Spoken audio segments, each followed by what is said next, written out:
Introducing Mike Tyson.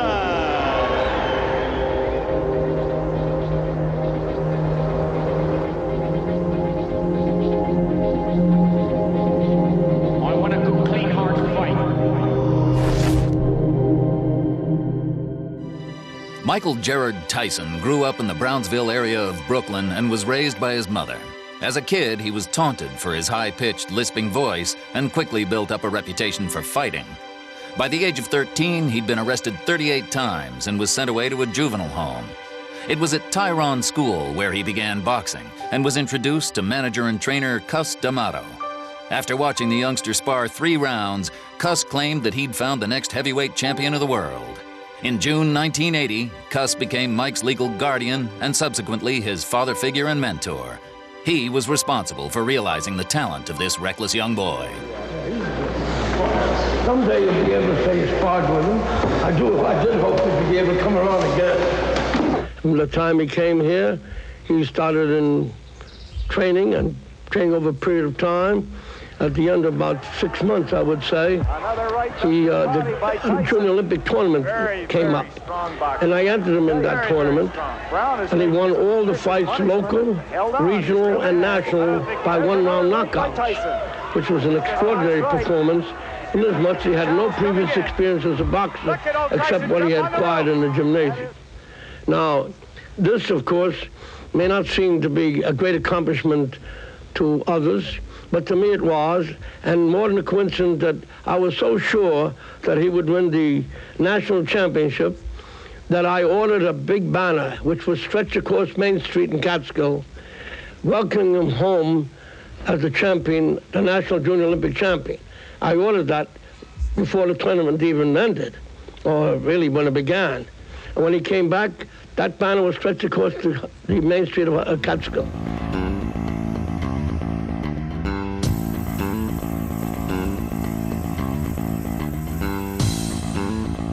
I believe he will be the youngest heavyweight champion of all time. And if he remains dedicated, interested, and without any distractions, I believe that eventually he will go down in history as the greatest heavyweight champion we've ever had. Mike Tyson's professional debut in March 1985 was against an unknown named Hector Mercedes. How did Tyson become what he is today? The remarkable story begins here.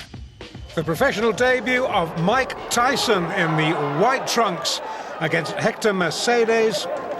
We're in the Plaza Convention Center, Albany, and this is not going to take too long. We're in round 1. Mercedes already in trouble. He is going down, is he? These big swinging hooks to the body from Tyson. And if that is it in round 1, that is a pretty impressive professional debut from the man who so nearly went to the Olympics in Los Angeles last year. He didn't. He's decided to turn pro instead, and that's not a bad start, is it?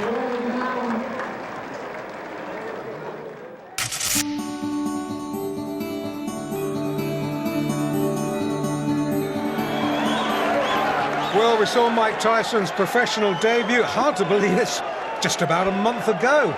We're back in Albany for his second professional fight, this time against Trent Singleton. He disposed of Hector Mercedes inside a single round. And the question that most of the ringsiders are asking is, can he do the same thing again? Mike Tyson created the headlines here in the USA last year. Many felt that he should have been the US representative at the Los Angeles Olympics. Twice, not once, twice, he got beaten in qualifiers by Henry Tillman. It was Tillman who went to Los Angeles. I watched him win that heavyweight gold medal. What people are really already starting to forget is that there was no great medal to win. The Cubans weren't there, the Russians weren't there. If Tyson had been there, trust me, he'd have won a gold as well. It's Tyson in white, Trent Singleton in the blue with a gold trim. We're in round 1. Well, we didn't get much of a chance to see Tyson, what he had to offer in his first fight, and already in what, seconds, Singleton touches down. He gets a mandatory 8 under New York State Athletic Commission rules, and already, from what little we've seen of Mike Tyson in his pro career, down goes Singleton again, left hook this time This boy is tough. Doesn't throw many jabs. Comes in, works close, hooks to head and body, and he's just a perpetual motion machine so far. This isn't going to go too long. Trent Singleton in all sorts of trouble. We're already in round one. The referee humanely has seen enough. Tyson shrugs almost as if disappointed that the fight is over so quickly, walks back to his corner. There's Kevin Rooney, the corner man. Tyson, so much pent-up energy, still unspent. We're in Singleton's corner. No acting, he's hurt. Tyson, the gloves come off. So, Mike Tyson, the young fledgling professional, 2 fights, 2 wins, the debut on the 6th of March. We're still only the 10th of April. And you just wonder how much of a tight schedule Customado and Jimmy Jacobs, his 2 managers, are going to throw at him. Tyson doesn't hang around for the formalities. He's had his arm raised. He's already leaving the ring. The well-wishers, and I suspect the well-wishers, the band of Tyson fighting fans will grow as his career progresses, shaking his hand, wishing him well, saying well done, and it was well done. 2 fights, 2 wins for Tyson. Tyson's first 2 opponents were reliable losers and gave him a chance to develop his confidence in the ring. His 3rd fight against Don Halpin, a more experienced boxer, was his first real challenge. Yep, 2 fights, 2 wins for Mike Tyson. We're back in Albany. We're back for opponent number 3. 23rd of May, 1985. Hard to believe Tyson's debut was just the 6th of March. He hasn't really crammed in hardly 6 minutes of fight action into his pro career so far. I wonder whether Don Halpin is going to extend Mike Tyson where Hector Mercedes and Trent Singleton have failed to do so. This is one formidable young man, Mike Tyson. Many felt that it should have been him and not Henry Tillman to go to the Los Angeles Olympics last year. But it was Tillman, won fair and square, beat Tyson not once but twice. He won the gold medal. Interesting to note that Tillman won the heavyweight gold, whereas Mike Tyson, of course, might have had some ambitions had he been a bit of a bigger guy, because he's not a big heavyweight. The super heavyweight gold at LA last year went to Tyrell Biggs. Tyson, let's get this in perspective. Forget what the press releases say. He's only 5'10". Some would have you believe he's 6 foot. He's not. He's 5'10". He is not a big heavyweight. He's only a kid. Yes, he is going to fill out. But it'll be interesting to see how he fills out. Already, if you look at him close up, there are great slabs of muscle on him. So, well, we will have to see whether he fulfills the promise that he has shown in his only 2 professional fights. In the blue tracksuit top there, incidentally, with USA on the back, that's his trainer, Kevin Rooney, who was a pretty decent welterweight in his day. Referee just giving them a little briefing. Don Halpin trying to give Tyson the eye, and I am glad. I tell you, I am glad I am this side of the ropes and not that side of the ropes, because Tyson looks mean, he looks menacing in the white trunks with a little green trim. Don Halpin, who has got a record of 9 wins and 18 losses in a 27-fight career. Significantly, not one of those 9 wins has been inside the distance, so he is not going to hurt Tyson. Can he survive? Tyson. We know from what we've seen so far, he is not a fighter who throws a lot of jabs. He likes to work in close, just puts out a little left feeler and then comes in swinging behind that. Halpin, nicely tucked up, good technique. These body shots, they hurt. Trust me, they hurt. It's very rare that you will see a fighter stop with a single body shot. What they do is they sap your strength. They will wear you down in later rounds. That was a little bit near the borderline. Tyson gets away with it. You will note he's an orthodox fighter, Tyson. Left hand, left foot forward, as indeed is Halpin. It's probably asking a bit much in a young fighter's fledgling professional career to put him with a southpaw just yet. That'll come, that'll come. Already we're seeing a different side of Mike Tyson tonight. It's almost as if his corner have said to him, listen, you don't have to win every fight inside one round. Feel this guy out. This guy, professional fighter, Don Halpin, experienced 27 fights. Tyson has had just the 2. So feel this man out. Give him a little bit of respect. Probe for his weaknesses. Find out what his weaknesses are. When you found out what those weaknesses are, then you can exploit them. Tyson, notably slower. Just hark your mind back to those fights we saw just a few moments ago against Mercedes and Singleton. Tyson exploded out of his corner for those 2 fights. This, a much more calm, a much more measured approach from this young man. Originally from New York City, now fighting out of the Catskills, where his mentor and father figure, Cus D'Amato, has been raising him in the fistic arts. It looks as though, you know, that Halpin's going to get through a round. I hope I'm not going to eat my words. Tyson down on his heels, and we saw him up on his toes in the opening round, first couple of fights. It's almost as if, as I said a moment or so ago, that his corner have told him, just extend this a little bit. Don't be in a rush to finish. And this is good opening round. Good opening round for both boys. Halpin, to his credit, he's come to fight. He's testing Tyson out, got through with 1 or 2 good jabs. I still think Tyson is winning the round on the sheer volume of punches throwing. But Halpin, he's no mug. Good first round.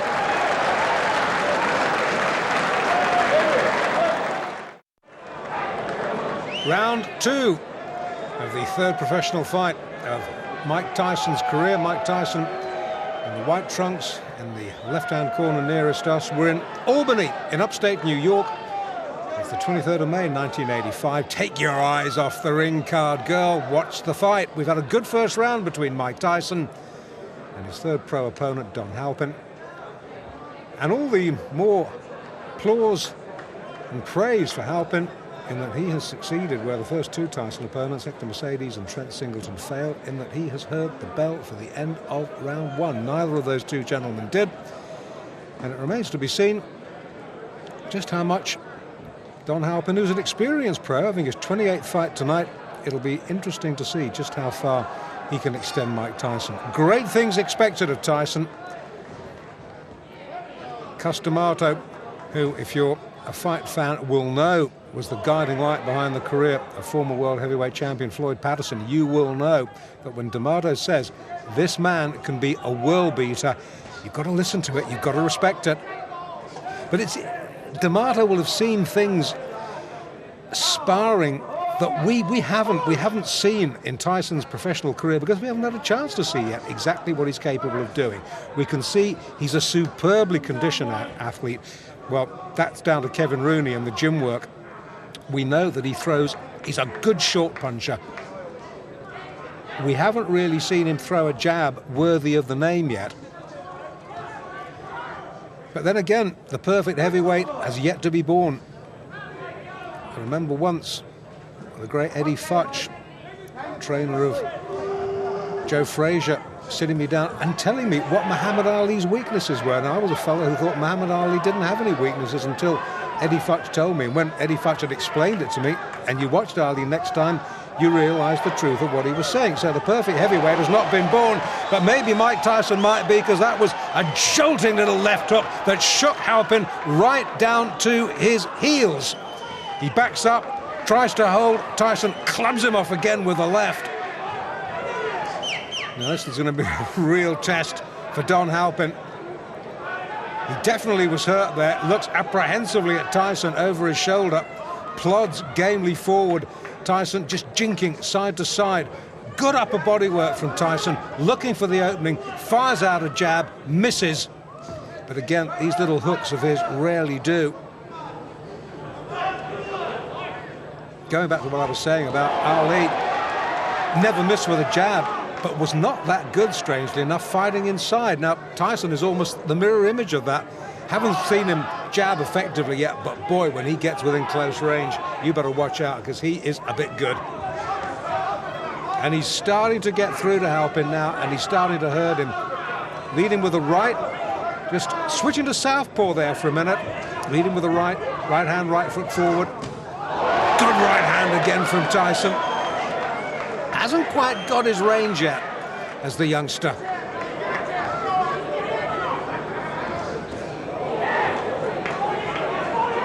Far cry from those early days in Brooklyn. When he was a kid, by his own admission, he was a bundle of trouble waiting to happen. And who knows what would have happened if Customado hadn't picked him up and taken him under his wing.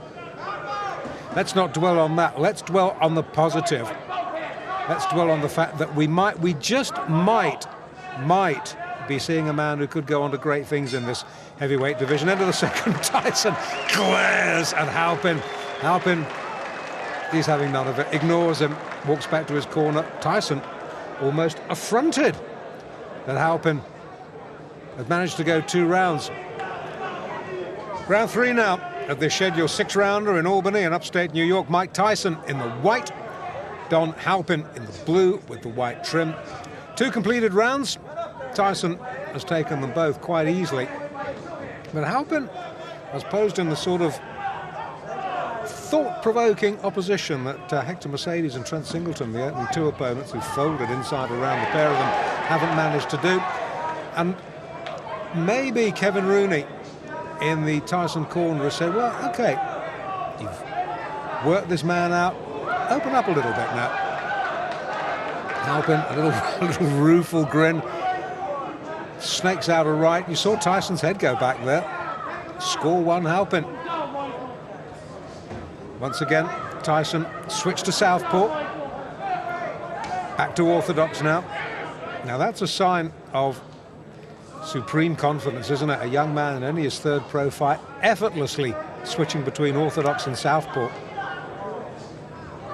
Again, fighting out of the southpaw stance. I think this is really just to see if he can, against an opponent who, as I've already said, is not going to hurt him. Halpin has never stopped anybody. I'm not even sure whether he's ever decked anybody. So he's not going to hurt Tyson. So Tyson can use this experience to just try out a couple of new moves, because there's a big difference between the gym and the ring, as any pro will tell you. And he hurt Halpin there. He backs him up against the ropes. The more experienced man holds on, the ref having none of it, pulls him apart. And every now and then, when Tyson gets through with a shot, he really shakes Don Halpin. And you can sense that Tyson maybe now is looking for the one big shot. Tyson himself just holds on. He's backed up himself on the ropes, turns him well. Halpin, wily old pro, the chin tucked down, but he gets clipped with a right hand then. You will not be able, I tell you, to take too many of those. Tyson now starting to double up, hooking off that jab, again fighting out of the southpaw stance, which he's favouring increasingly more in this fight. Maybe he's realised that Halpin doesn't like it when he comes at him southpaw fashion. Crowd, unlike the first couple of fights, pretty quiet, reacting to the good punch, but absorbed like I am, really, because, to be quite honest, having seen 2 one-round wins, I'd expected this to follow suit. I'd expected Don Halpin to be another sacrificial victim. Not to be. 3 rounds he's gone.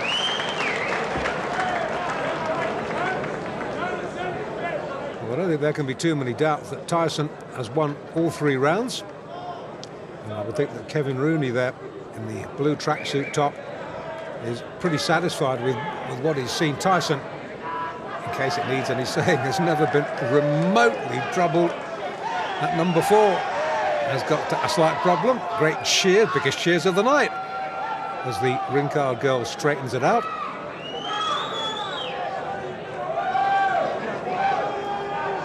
And fight fans are the same the world over. Shown pretty girl. Pretty girl gets the cheers.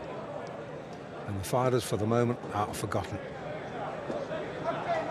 Well, in the Halpin corner, they might, you never know, be harbouring thoughts of him being the first man to take Mike Tyson the full distance. Would be a first, wouldn't it? Round 4 then. Oh, good short. That's a short sneak ride. Halpin's head jerked back. Now, Tyson has switched back to orthodox for this round. He's maybe had enough of playing around with southpaw. Maybe it was just a little vanity exercise. Maybe Kevin Rooney has said to him, "Okay, boy, you've had your fun. Now time for business." This is a much slower and much more measured Mike Tyson. And Albany tonight, good right hand, Halpin down. You, behind the camera, had the most perfect view of that. Only difference is, you saw the punch, Don Halpin didn't. Mandatory 8, early in the 4th. Can Tyson finish this? I think so. I think so, that's enough. Now that last right-hander, that was questionable. Tyson celebrates. I didn't like to see that because Halpin was down and the back of his head snapped against the rope, and that could have been very dangerous. He's still a little bit dazed, is Don Halpin. Well, Tyson won. It was the manner of his victory, that one last right-hander. And they're keeping Halpin. Now, this I don't like to see. This is a little bit worrying. Halpin took one punch too many. The referee, I don't think he could have done much more than he did, to be quite honest with you. And I'm sure we'll see a replay in a minute. Yeah, here we go. Now, this is the punch, the left hook that drives him across the ring. The fight was over then. Bang! That was the punch that caused all the damage. And the referee looked admonishingly at Tyson. I think he had stopped the fight by that point.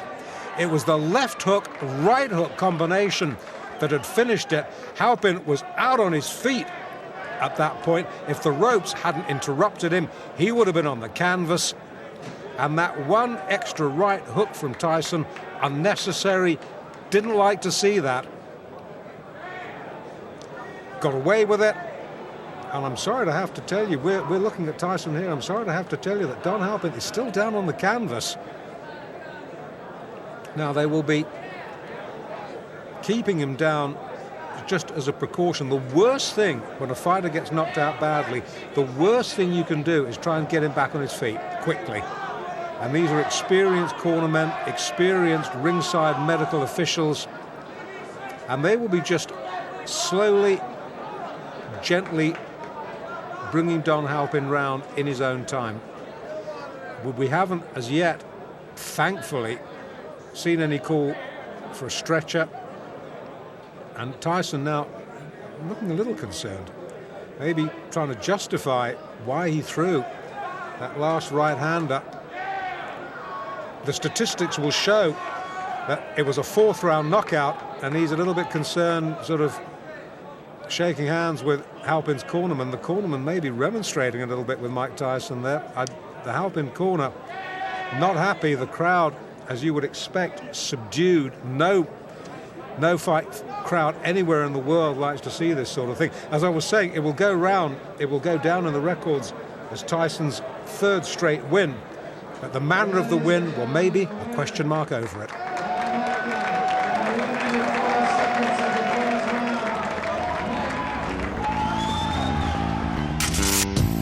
Tyson's boxing contests were not televised nationally for almost a year, but they were crucial in shaping his future and led to him becoming the youngest heavyweight champion of all time.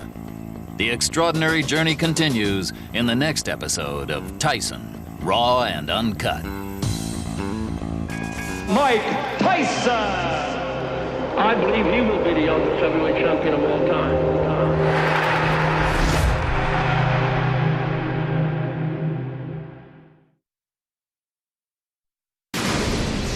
Introducing Mike Tyson!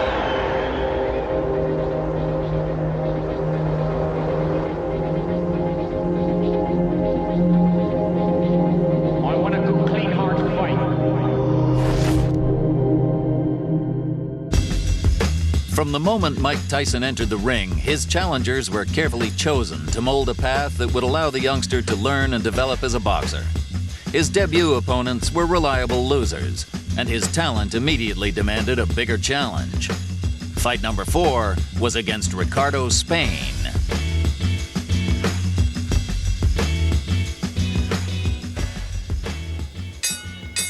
And now, ladies and gentlemen, man your battle stations. This bout is in the heavyweight division, scheduled for 6 rounds.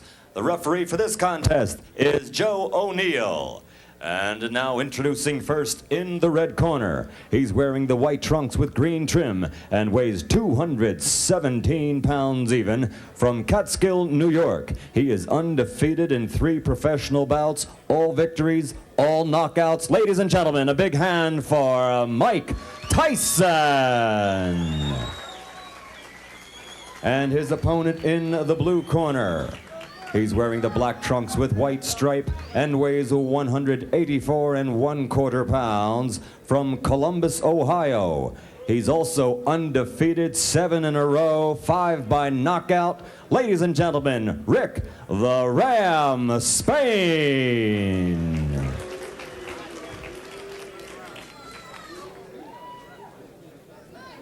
Gentlemen, you fight in the state of New Jersey. There's a 3 knockdown rule of my discretion. There's a mandatory 8 count. There's a standing 8 count. When I tell you to break, I want you to protect yourself and step back at all times. The bell only saves you in the last round. Any questions? Yes, sir. Shake hands, come out boxing. Good luck, gentlemen. Mike Tyson's 4th fight. First fight in front of a big-time audience, though. This time not in Albany, but in the Atlantic City Resorts International. This man, Ricardo Spain, he's having only his 2nd pro fight. 1 fight, 1 win. Mike Tyson, 3 fights, 3 wins, 2 inside a round. And the last one, against Don Halpin, went over 4 rounds. And Tyson, we've already seen in his brief pro career, hits like a steam hammer. As Ricardo Spain has already found out, boy, that was quick. Boy, that was fast. Boy, that was hard. And the ref takes a very clean look at the eyes. The eyes are the giveaway. Oh, the legs have gone. This is all over. Yes, it is. I don't believe it. That's well inside a minute. Spain can't believe it. Tyson absolutely destroyed him there. Well, we wondered, didn't we, when we saw the Halpin fight, can it be just a month ago in May in Albany? Tyson was relaxed, subdued almost, took his time, 4 rounds. This time, wow, brother. The little combination there, that was the first knockdown. The right hand was the one that finished it. And this young man is signifying evil intent in the heavyweight division, and in front of this audience in Atlantic City, this, I promise you, is going to make 1 or 2 really stand and take notice. The left hook, the power was astonishing. The legs just went every which way. 4 fights, 4 wins for Mike Tyson. On July 11th, 1985, Tyson had his 5th professional fight against John Alderson. They were both undefeated and had almost identical records. Well, we're ready to get going for fighting here. Mike Tyson, Big John Alderson. Let's meet the officials that will be handling the fight at ringside and meet the combatants with our ring announcer, Michael Buffer. And now, ladies and gentlemen, from the Trump Casino Hotel on the boardwalk in Atlantic City, let's get ready to rumble. This is in the heavyweight division, scheduled for 6 rounds, and something's got to give. They're both undefeated. The referee for this bout is Frank Cappuccino.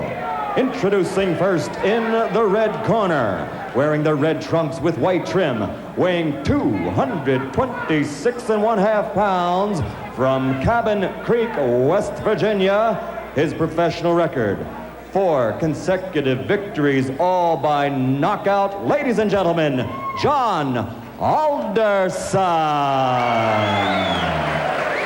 And his opponent in the blue corner, wearing the white trunks with red, white, and blue trim, and weighing in at 215 pounds even, from Catskill, New York. His professional record, also 4 consecutive victories, all by knockout. Introducing Mike Tyson. He'll be the popular one tonight as Frank Champachino talks to him. I want you to understand one thing. I want a good, clean, hard fight. Any low blows, any thumbing, heeling, butting, the holding and hitting will cost you the round. And if I have to go further, I'll do that also. In the event of a knockdown, the man standing, go to the farthest neutral corner, stay there until I call him back. Okay? When I say break, I want you to protect yourself at all times, and you step back clean. Both of you understand that. Both of you touch gloves. Good luck.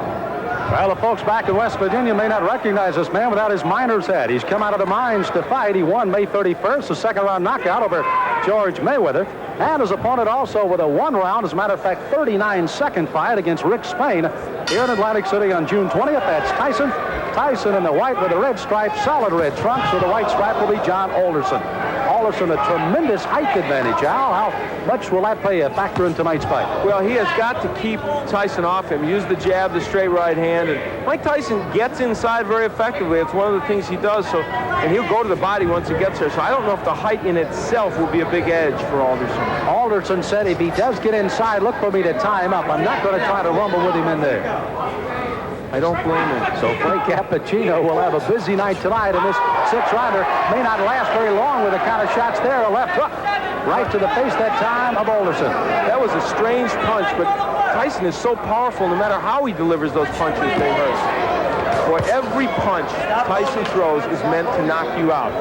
Now, as he gets on against tough competition, the question is, when he comes in like this, will he get nailed with counter shots? That's really what Alderson wants to do. Tyson, you heard documented, of course, the young man fighting and fighting very well, amateur 25-2, a boxing historian, reads book after book of boxing and watches all historic films of the greats.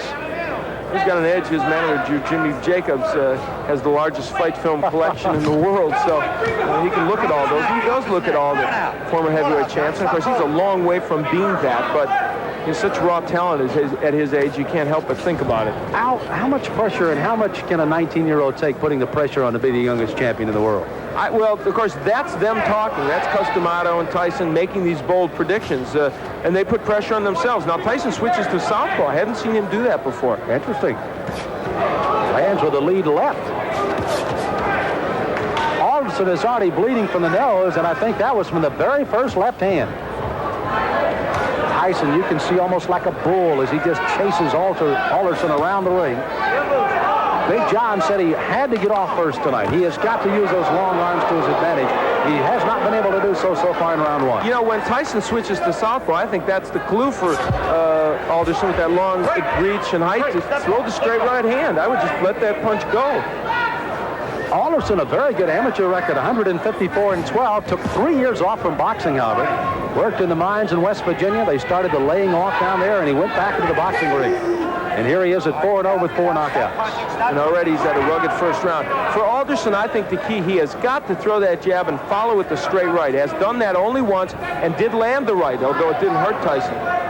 There it is. Now that right missed, but if he keeps doing that, he's going to give Mike Tyson something to think about as he comes in. There it is again, and he landed the right. At least to keep him from lunging at him with the big hands that he's throwing so far. That's exactly right, Sam. So the closing seconds of round number 1. Mike Tyson, the short of the two, against Big John Alderson. Mike Tyson delivers punches often in a very awkward fashion. Look at this left hand. That was a jab, but boy, he was off balance when he threw it. Still had a lot of power against Alderson. This is round number 2 of a scheduled 6-rounder heavyweights. Mike Tyson in the white trunks, Big John Alderson in the red. Alderson hailing from Cabin Creek, West Virginia, the home of the great basketball player, former Los Angeles Laker Jerry West. Alderson, as a matter of fact, plays basketball and softball just to stay in shape right now. I'd take him as the center of my ball club. Yeah, I think so. Muscle underneath. Now, Tyson, they told him to go to the body, and he's trying to do that in this round. But Mike hasn't been that busy when he gets on the inside.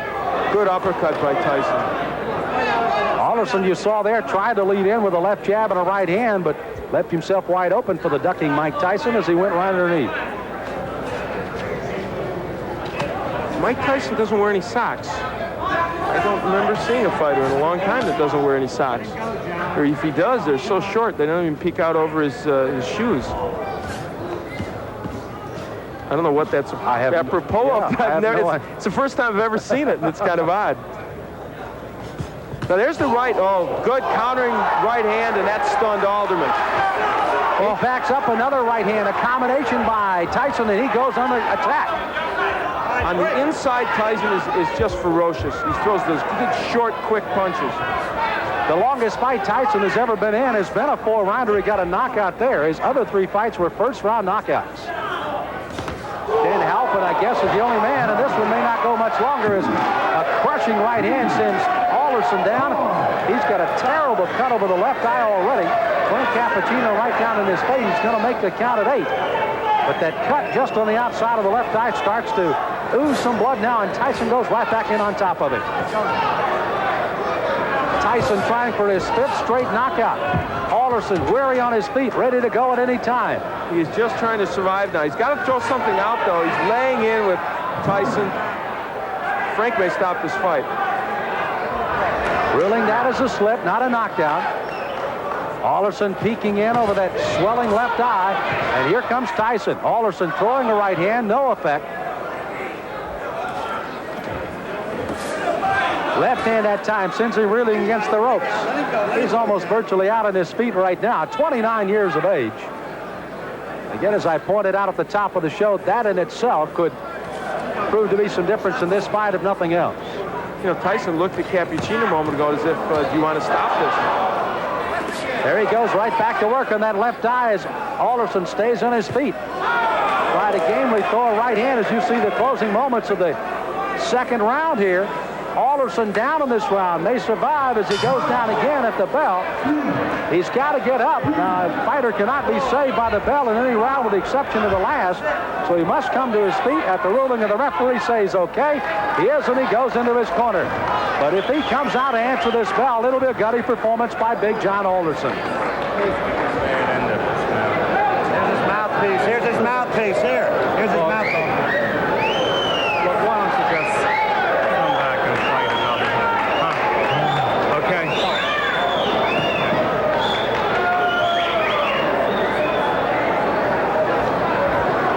So you heard the suggestion of the doctors leaning in. Why don't you just come back and fight another day? Frank Cappuccino has not given us a word yet that this one is over, but he may very shortly here. John, church is out. The fight's over. The fight is over, rather interestingly put by Frank Cappuccino, as this one ends officially a TKO in the second round by Mike Tyson. So Tyson goes 5-0 with all 5 knockouts, and it was a devastating second round that proved to be the difference. Those short right hands. Now, what happened is Alderman tried to throw the right hand continually, but what happened was Tyson learned how to counter it with his own right. And there's a good straight right hand by Mike Tyson. That sent Alderson down, and that was the first knockdown, I believe. And there's a happy Mike Tyson. You know, Al, you almost, as you pointed out, Mike kept looking to Frank Cappuccino saying, hey, this guy's not in real good shape. I can go ahead and keep hitting him, but indeed he did till the end of the round. Again, Alderson down at the end of the round. He had to clear the canvas by the count, obviously beat the count. Not saved by the bell, he does, and finally the doctors lean in and say, that's it, and Frank Cappuccino calls it off at the end of 2. It was a very typical Tyson performance. However, you know what? It showed both the good and the bad at this point of Tyson, because I think it showed that a good stand-up boxer with a good jab and a good straight right hand will land against him. Whether he'll hurt him, I don't know. But as you look at that young man, for 19, you have to like the strength and aggressiveness he has. Ladies and gentlemen, referee Frank Cappuccino stops the bout at the end of the second round. The winner by technical knockout, still undefeated, 5 in a row, all by KO, Mike Tyson. Well, Tyson, it looks like he may have just had a walk in the park rather than a fight tonight with Big John Alderson at the Trump Casino Hotel in Atlantic City. Got to see Mike Tyson work a little longer than he did his last fight that went only 39 seconds. Gets a second round TKO, and he visits with Al Bernstein in the ring. Al? Well, Mike Tyson, it was a performance in which you showed, I thought, the power that we know you have and the aggression, but also maybe walked into a couple more right hands than you'd like. Well, the right hands that I walked into wasn't catching me solidly. They were grazing right hands, which I'm very peculiar when the right hand comes. Excellent. The right hands are mostly never effective on catching me because I'm always slipping with them, and I'm on an angle which the points go diagonally forward. Okay, let's take a look at the last knockdown when you sent him down, and you can comment on it for us. Well, it's rolling a little bit in our monitor, but basically you really had a lot of power and you were nailing him with short punches. I was nailing with punches because I saw he was more accepted to the right hand because he was leaning on his right hand side, and he's more acceptable to right hands. I felt a little funny. I wasn't right. I wasn't Mike Tyson that you saw earlier in the past because of the star buildup. It was a little intimidating. Is all that getting to you a bit? Now, you've placed a lot of pressure on yourself. You and Customato, he's stated flatly he thinks you're going to be the youngest heavyweight champion, the greatest heavyweight champion. What does all that do to your mental frame of mind? Well, I don't look at it that way because deep inside, when I'm not involved with boxing, I'm just a 19-year-old kid. And when I'm in the ring, then that's when I take care of business. Today was more difficult, a rugged performance because of the man's height. And he wasn't there to fight. He was there to try to last. He wasn't there really to fight. Yeah. And he was running, and it made it more difficult because he was only there to survive. All right, well, Mike, congratulations. You got the win. That's the key. Excuse me, I would like to say happy birthday to my friend Diane Irvis. God bless you, and hope to have many more birthdays. All right, you gave her a little birthday present. Tyson's sixth bout against Larry Sims on the 19th July 1985 resulted in another knockout for his glowing record. The 19-year-old fighter's frantic schedule was set by manager Jimmy Jacobs, and less than a month later, he was back in the ring, ready for fight number 7 against Lorenzo Kennedy. Mostly as soon as the fight starts, I'm in the dressing room, I'm coming towards. I basically think I'm staying relaxed. I've been doing this for 5 years, and I put in so much time, and I mostly think about what I'm going to do. Pop my jab, move my head, and be fast, and think about the display of damage that I'm going to give to the opponent. And he has brought a lot of damage to his opponents in his short professional career, which began on March 6th of this year. He is 6-0 with 6 knockouts. The longest any fight has gone is 4 rounds. He has 3 first-round knockouts. We are set for the introduction. So is Michael Buffer. Ladies and gentlemen, man your battle stations. In the ring at this time, we have undefeated heavyweights. This bout is scheduled for 6 rounds. The referee is Joe Cortez. Introducing first in the red corner. He's wearing the white trunks with green trim and weighs 214.5 pounds. He's from Catskill, New York. Undefeated in 6 consecutive bouts, all by knockout. Ladies and gentlemen, Mike Tyson. And his opponent in the blue corner. He's wearing the blue trunks with white trim and weighs 203.5 pounds from the Motor City, Detroit, Michigan. He is also undefeated in 3 consecutive bouts with a knockout victory to his credit. Introducing Lorenzo Kennedy. Both familiar with the New Jersey State Athletic Commission rules. I'm here to enforce them. When I say break, I want you both to break clean. If there's a knockdown, the fighter scoring a knockdown, let's go to the farthest neutral corner, remain if I tell you to come out. Fighter going down, let's take the mandatory 8 count. I don't want any rough tactics, and I don't want any fouling or hitting on the break. Understood? All right, shake hands, protect yourselves at all times. Mike Tyson, last fight was July 19th when he knocked out Larry Sims in Poughkeepsie, New York in the 3rd round. Lorenzo Kennedy, last fight, a 6-round decision victory on July 25th in Birmingham, Michigan over Vernon Bridges. And look at Tyson go right after Kennedy. Now, Kennedy is a boxer but gets knocked down with the first left hook he takes. Look at the power already from Mike Tyson. Mandatory 8 count. 7. Given by Joe Cortez. Kennedy, little shaky now, takes a right hand. This one could end in a hurry. Kennedy in serious trouble. Now, this is the prototype of Mike Tyson's fights. He comes right at you, and boy, he is blazing when he comes out. Is he intimidating? When you see big Mike Tyson come for you, you better head in the other direction in a hurry. Right hand glances off the chin, but it rocked Kennedy. The left hook does it the same. Kennedy's hands are really very low. And Tyson, you have to like how poised he is right here. He is picking his shots well. He is hurting. This one could be over. It is. Joe Cortez stops it. Perfect timing by Joe Cortez. That was right. When he saw that last right hand land, he could just feel the fact that Kennedy would be sagging to the canvas. Boy, Mike Tyson is powerful, huh? Oh, wow. Mike Tyson, he barely built up a sweat.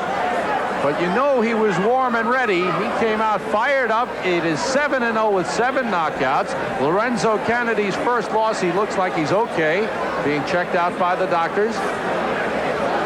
As Al said, he was sagging against the ropes. He was in serious trouble, taking the punishment, and Joe Cortez quickly stepping in and stopping the fight, knowing there's no sense in giving him a standing 8 count or anything like that. This one was over.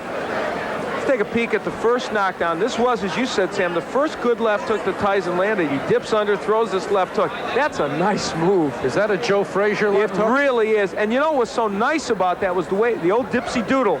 He went under and then came with a really good left hook. Now here's where he had Kennedy against the ropes. Mike Tyson is a terrific finisher. Keeps his hands moving. Those are good compact punches. Now,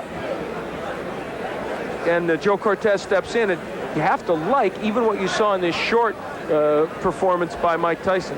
His fourth first-round knockout out of 7. Mike Tyson has won again. Here's the official time from Michael Buffer. Ladies and gentlemen, referee Joe Cortez stops this bout at 1 minute and 5 seconds of the first round. For the winner, 7 in a row, 7 by KO, Mike Tyson. We barely had time to tell you the story of Mike Tyson, just 19 years old, advised by Customato, born in Brooklyn, living in Catskill, New York, and what a promising heavyweight. 7-0 with 7 knockouts. You were so patient when you got him in trouble, and you made every punch count.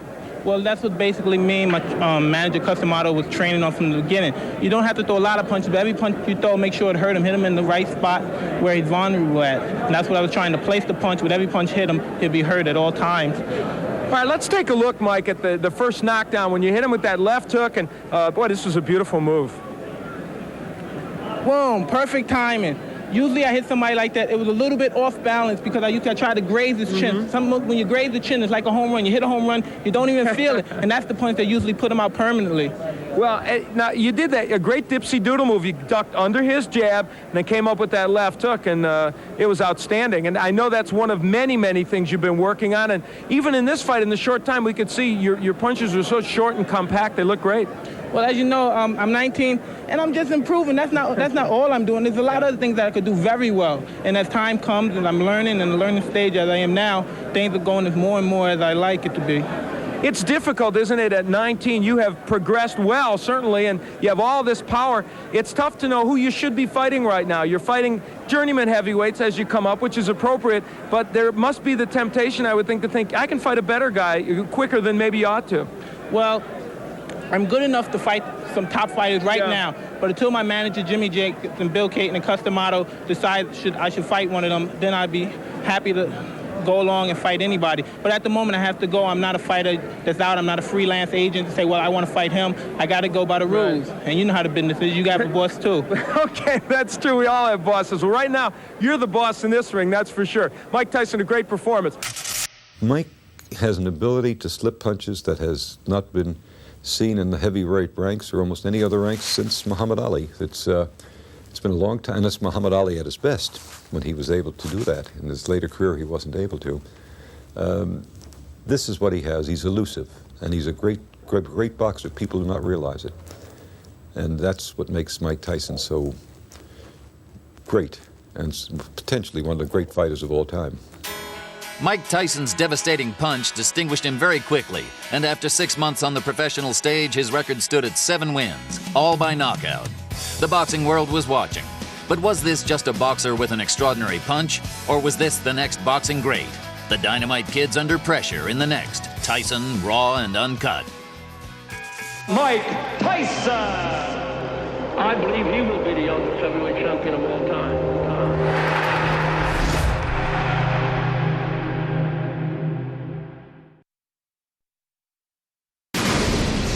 Introducing Mike Tyson.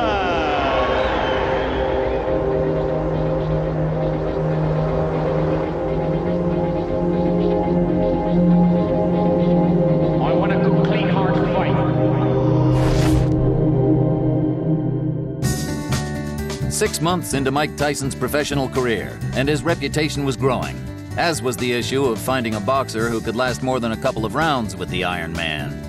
Manager Jimmy Jacobs designed Mike's busy schedule, but his devastating punch and hungry critics demanded a change in tactics. Fight number 8 was against a more experienced fighter called Michael Johnson. Okay, we've got a fight coming up pretty soon here, a heavyweight fight. We've got Mike Tyson against Michael Johnson. Michael Johnson out of Florida with 12 wins and 5 losses, 8 by knockouts, is going to fight a very tough young man. Yes, Mike Tyson, in my opinion, the most exciting young heavyweight in boxing. He keeps punching, 7 wins, 7 knockouts, no losses. Almost made the 1984 Olympic team at the age of 17. He's 19 now, and if you haven't seen him fight, you're in for a treat. And he's also built like a bull. He's only 6 foot tall, but he's built. He's got a back that looks like a brick wall. 6 foot tall and 6 foot wide. And Steve was able to talk to him a little bit earlier today, along with his manager. So let's take a look at that interview. Steve with Mike Tyson. Steve Farhood with undefeated heavyweight Mike Tyson, 7-0, 7 knockouts, and his co-manager Jimmy Jacobs. Mike, so far the record is perfect. Do you think what you need right now is a good, tough distance fight? Well, no, because as I look at it, the point, and as everything's going now, I'm confident. I'm getting more belief from the fights going to 1 round or 2 rounds, whatever they're going. Don't matter who it is. If the round happens to go 10 rounds, which I doubt, because as long the fight go, I become more hungrier, and I dwell on the heat, everything, and I feel great on a fight. Maybe if I fight somebody and the fight goes 10 rounds, the outcome for the opponent would be even worse than a 1-round knockout. Okay. Co-manager Jim Jacobs, you must be pleased with Mike's development so far. You have one of boxing's most exciting young fighters. Well, it's true, Steve, but one of the problems that we have, Bill Caton and I, managing Mike, is that when you manage a fighter who's a devastating puncher, you cannot really calculatingly plan for a fight to go 8 rounds or 10 rounds, because Mike punches so hard that eventually the fighter goes out very early, which is a disadvantage for Mike because he doesn't get the rounds of fighting that you people would call experience. Right. Okay. Mike, tonight you're fighting a fighter 196 pounds. You came in, I believe, your career high in terms of weight. He's really a cruiserweight. Is this something you're working on for speed? Nothing at all. Again, you're asking the wrong person, because I didn't pick the opponent. You have to talk to Jim Jacobs. But as of the fight and everything, I'm looking at him just another passing point to the title. Whoever's in the way, I don't care who they are at the moment. They're just, people might say opponents, but as I say, I'm just going through them because this is for real, and Mike Tyson's for real. Okay, Mike Tyson, Jim Jacobs, thank you both very much, and good luck. Thank you. And back here at the Atlantis Casino Hotel, Mike Forrest with Steve Farhood, and I got to tell you, I just spent an entire day with heavyweight champ Larry Holmes about a week ago, and Mike Tyson sounds just like him. But let's go up to Stefan Harari for the official announcement of this bout. It's in the heavyweight division. Our referee for this fight is Frank Cappuccino. First in the blue corner, wearing the black trunks with the red trim, weighing in at 196 pounds. His record is 12 wins, 5 losses. 8 of those wins by knockout. From Florida, please welcome Michael Jack Johnson. And his opponent in the red corner, wearing the white trunks with the green trim. Undefeated with 7 wins, all of them by knockout. Hails from the Catskills in New York. Please welcome, weighing 219.5 pounds, Mike Tyson. Well, I was about to say, when Stefan Harari made the announcement, Mike Tyson really vocally sounds just like Larry Holmes. I mean, I thought I was back in Easton, Pennsylvania talking to the champ. He does sound like him. Unbelievable. He's meaner, though. Is he meaner? Look at the size of him. He looks like the Incredible Hulk. He really does. In that case, I'm glad I'm not Michael Jack Johnson. Yeah, Round number 1, scheduled 6, but hold on to your hats. Nobody thinks it's going to go that far. Oh, there he goes. He's just going to pull his way in. Those rights to the body. Left jab, right to the heart. Quickly want to point out, first fight for Michael Jack Johnson in 2 years. I'm glad you pointed it out because down he goes. The left hook just buried him, dug him in the ribs. I think it was a Michael left and a Jack right. Johnson went goodbye. That left hook just caught him and sent him right to the canvas. 23-pound weight advantage, my goodness. and he put it all there. The right to the head, and it's all over. Goodbye. I hope he's not hurt because that was a brutal, wide-open punch. He did not have his guard up, and Mike Tyson just Michael Jack Johnson, a big smile, but he didn't even break a sweat. He may have to run around on the boardwalk a little bit to get his night's work in. Just to kind of wind down. You know, these fighters get geared up for these fights, and what's he going to do after a couple of seconds work? He may take on the house.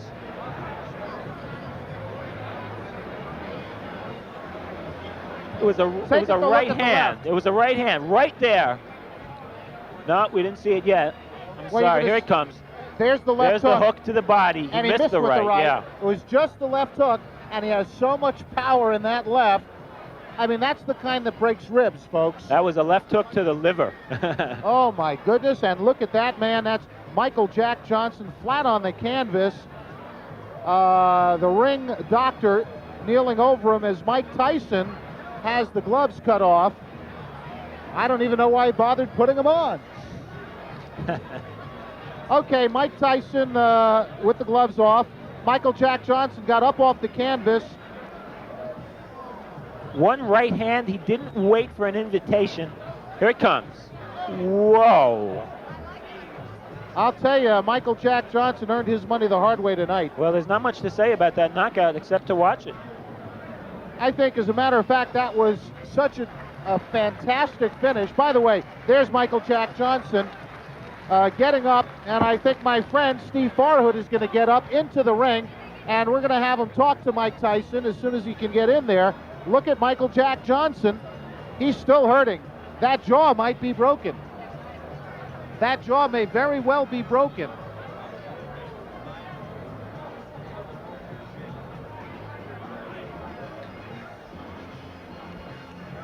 There's the scene in the ring.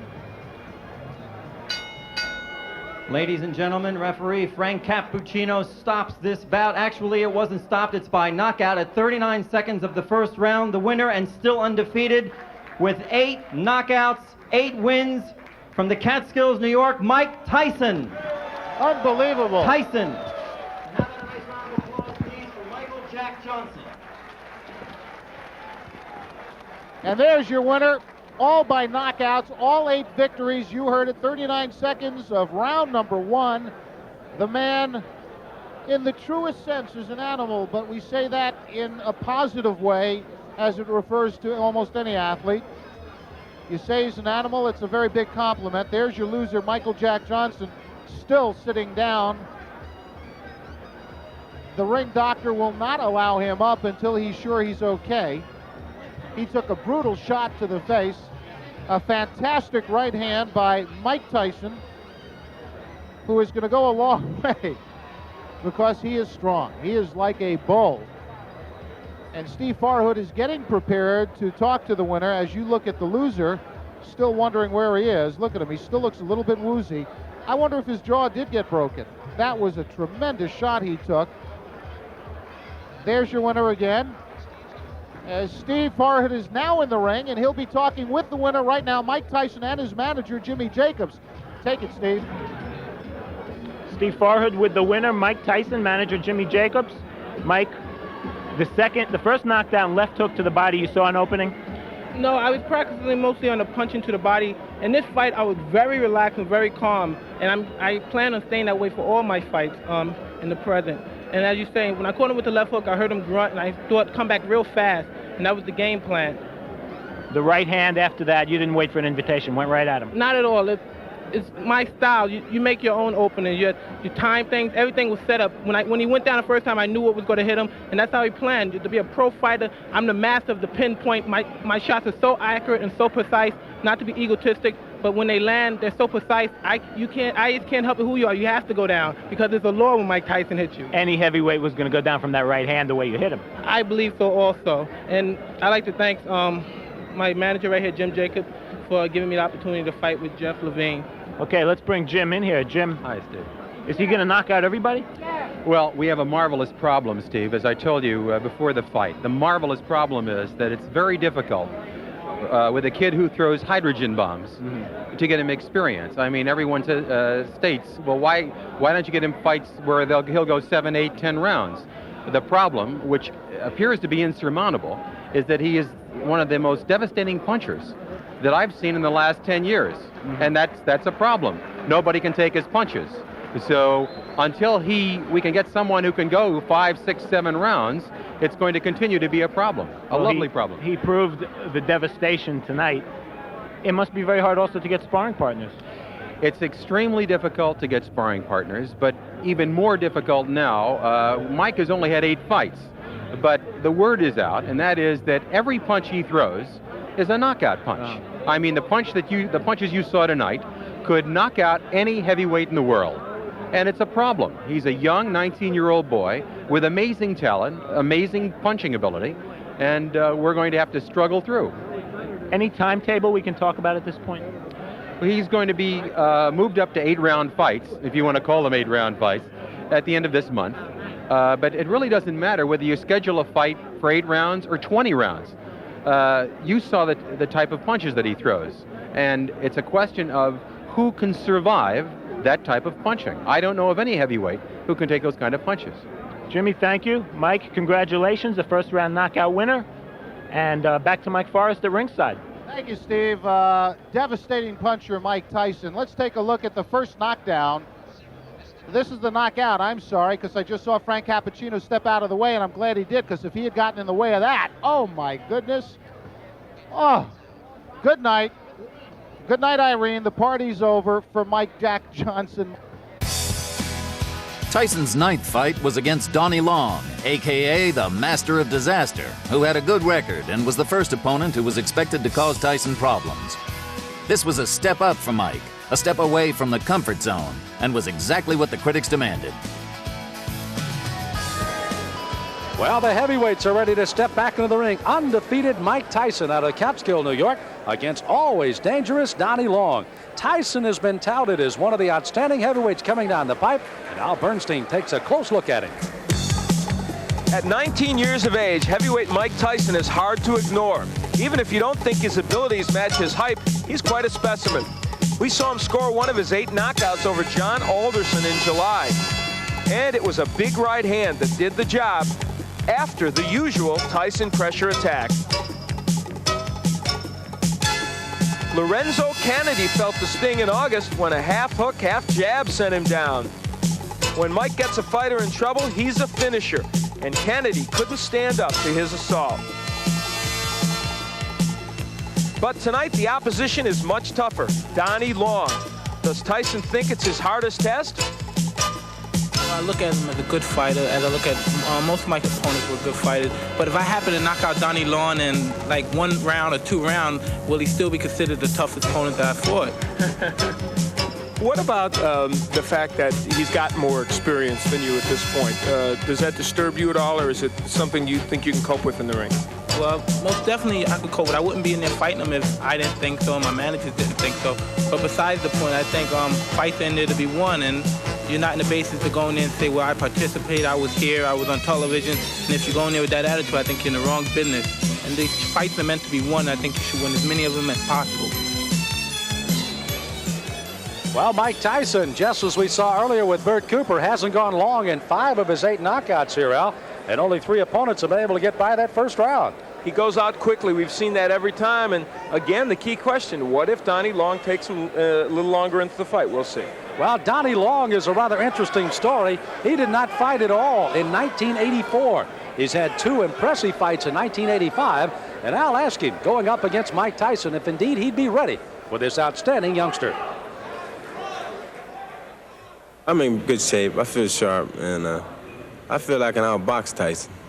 Well, that's what I was going to ask you. You felt that Tillman in the Olympic trials outboxed Tyson, used his lateral movement and good jab, and those are skills you have, but you can punch also. Yes. I plan on boxing Tyson, too. I think that I can box as good as he can, and I keep him in the middle of the ring, and I can punch if not better than Tyson. Will this be a win that puts Donnie Long back into the heavyweight picture? This will be a win that let everybody know that Donnie Long is back. Well, 8 previous opponents thought that they were the toughest for Mike Tyson. Donnie Long may well be. Let's meet him officially. Here's ring announcer Michael Buffer. And now, ladies and gentlemen, we stay in the heavyweight division. Man your battle stations. This is going to be a good one, scheduled for 6 rounds. The referee for this bout is Frank Cappuccino. Introducing first in the red corner. He's wearing the red trunks with gold trim and weighs 215 3/4 pounds from Youngstown, Ohio. His professional record, an excellent one, 15 wins, 3 losses, 10 by knockout. Ladies and gentlemen, Donnie, the master of disaster, Long. And his opponent in the blue corner, wearing the white trunks with green trim, weighing 215 3/4 pounds also. He's from Catskill, New York. Undefeated in 8 consecutive bouts, all knockout victories. Ladies and gentlemen, Mike Tyson. Interesting enough, both fighters weighed identical, 215 3/4 today. Good evening, gentlemen. You both received your instructions in the dressing room. I want a good, clean, hard fight. Both his touch gloves. Good luck to both of you. Again, Donnie Long out of the ring, but he's returned for 2 fights. The last August 27th, a knockout of Frank Draper, second straight knockout in '85. And Tyson with 8 consecutive knockouts put down Michael Johnson 39 seconds into the first round, his 5th first-round knockout in his 8 professional fights. Again, Tyson in the white, in the red and the gold is Donnie Long, and Tyson goes right in with the left hand. Mike Tyson has enormous strength, and that's what he will try and test Donnie Long with. Long himself can punch pretty good. He's got some power, but the key for Long, I think, in his fight is to counterpunch well against Tyson, hit him as he's coming in.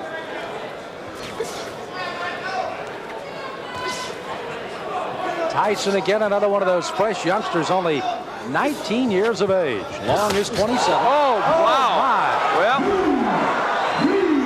that was quick. Tyson putting him down here early in the first. Frank Cappuccino looking on closely. You see Long holding those gloves up to say he's all right, but is he? Here comes Tyson. Left hand again. Well, he nearly sent Long out of the ring with that left hook. Tyson. Oh, Long is down. Second time. Another knockdown. There is no 3 knockdown rule, but the referee can stop it after 3 if he decides so. This is very impressive. Mike Tyson not expected to come out this strong against Long. 5 of 8 have fallen in the first. Is it 6 of 9 as Tyson comes out with a strong right hand barrage again? This is as bad as I've ever seen Donnie Long look, but give Tyson credit. That's it.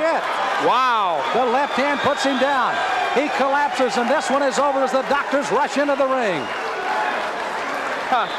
Make no mistake about it. That was a good performance. Not just because of what he did, as you look at Donnie Long and he's talking to the doctor, we certainly hope he's okay, but because he did it against a fighter who, even though he's not what he was 2 years ago, is still should be more than a journeyman heavyweight. Boy, he's strong. That young man is strong, and for Donnie Long, he felt the effects of that strength. You know, it was interesting to see Long when he thought he was going to get up and then just kind of crumple down again. We had fear for the injury for Long, but you can see he's up, and Tyson's celebrating here, and Long is up.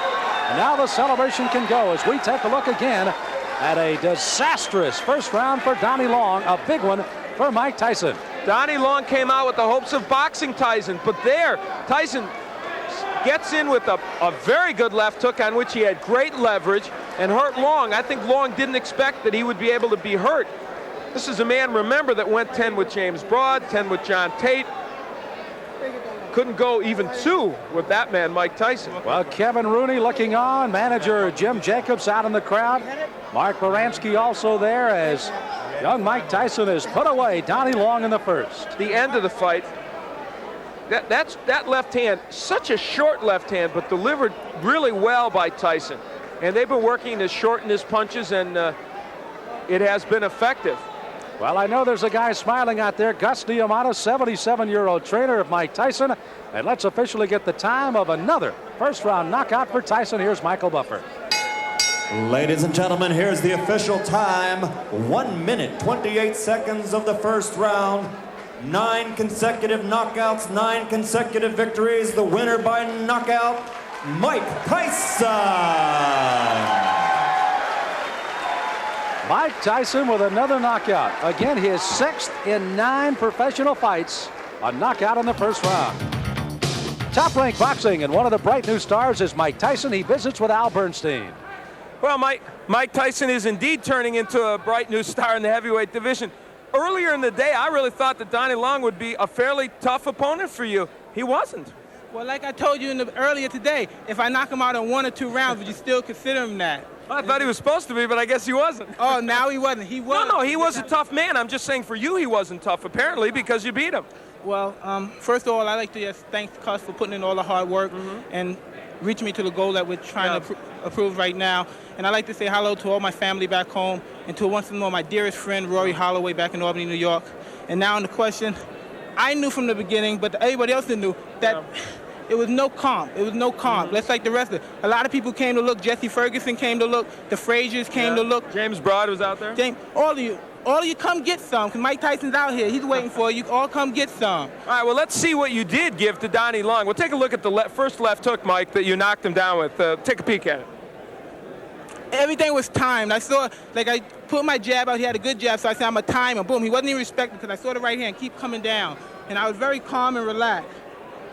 Now, his plan, I think, as it is for most people that fight you, is they want to try and box and stay on the outside and jab you and counterpunch you. But you are very hard, apparently, to counterpunch as you come in. Why do you feel that's so? Because I put so much training and effort into evading punches. As anyone say, as Henry Tillman said in the article, some derogatory things about I'm going to do it, I don't think or move my head. As anybody can see, I'm almost a master at invading the punches coming at me. If anybody saw all of my fights, I don't get hit. I yet to have a bloody nose. I never had marks on my face. And as everybody say, it's hard because I'm a counterpuncher myself, but I just do it with a lot of aggression. That's something obviously you and Kevin Rooney also work on a lot, the evading of punches and the defense as you come in, because you know you're an aggressive fighter, and so guys are going to try and counterpunch as you come in. That is so, but anybody that wants to stay in the business for a long period of time like myself, I plan on staying in boxing. I would like to box for at least a good 20 years because I love the game. And to be in this game for 20 years, you can't be in there, you can't take a lot of punches. It's a long time, 20 years. True, but I'd like to finish a career with 20 years. Okay, he is young, that's true. What's next for you, do you think, in terms of your level of what you want to see? Well, as I was saying, I can't really tell you at this point, but it was supposed to be for 8 rounds. I was supposed to start fight 8 rounds, but for some unknowable reason, it came to 6 rounds. But I was prepared. I was ready for 10 rounds. I trained for 10 rounds, all my fights, and I'd like to thank James Broad a great deal for training with me. It helped a great deal. And like I said, whatever my managers decide, I'm ready. I'm ready. I'm going to do my business. They're going to do their business, and our goal is going to be a foregone conclusion. All right, you took care of business tonight. Congratulations, Mike. Thank you very much.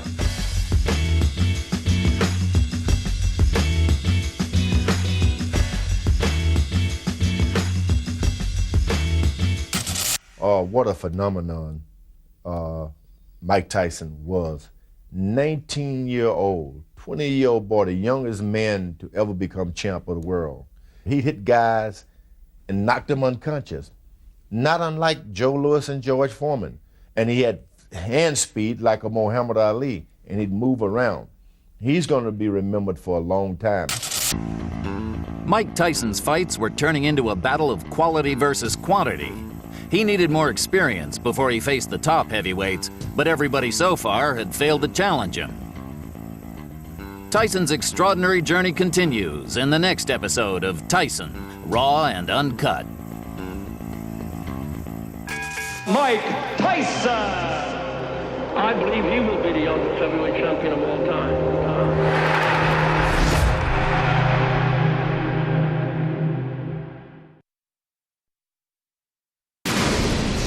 Introducing Mike Tyson!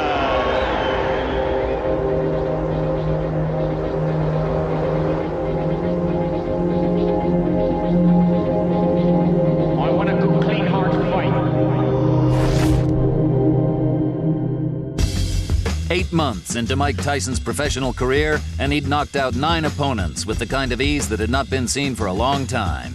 The 19-year-old prodigy was being closely watched. Outside of the ring, the likes of Don King were seeing the dollar signs. Inside the ring, the oblivious youngster was being celebrated 1 minute for his phenomenal punch and questioned the next for not going the full distance. Tyson's 10th fight was against Big Bob Calais.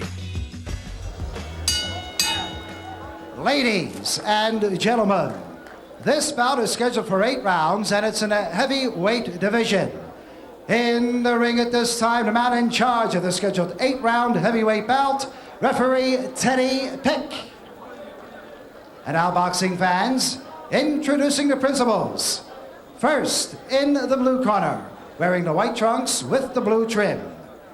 He tipped in at 224 1/4 pounds. This gentleman hails from the boxing capital of the world of Atlantic City, New Jersey. Ladies and gentlemen, let's welcome aboard Big Bob Calais.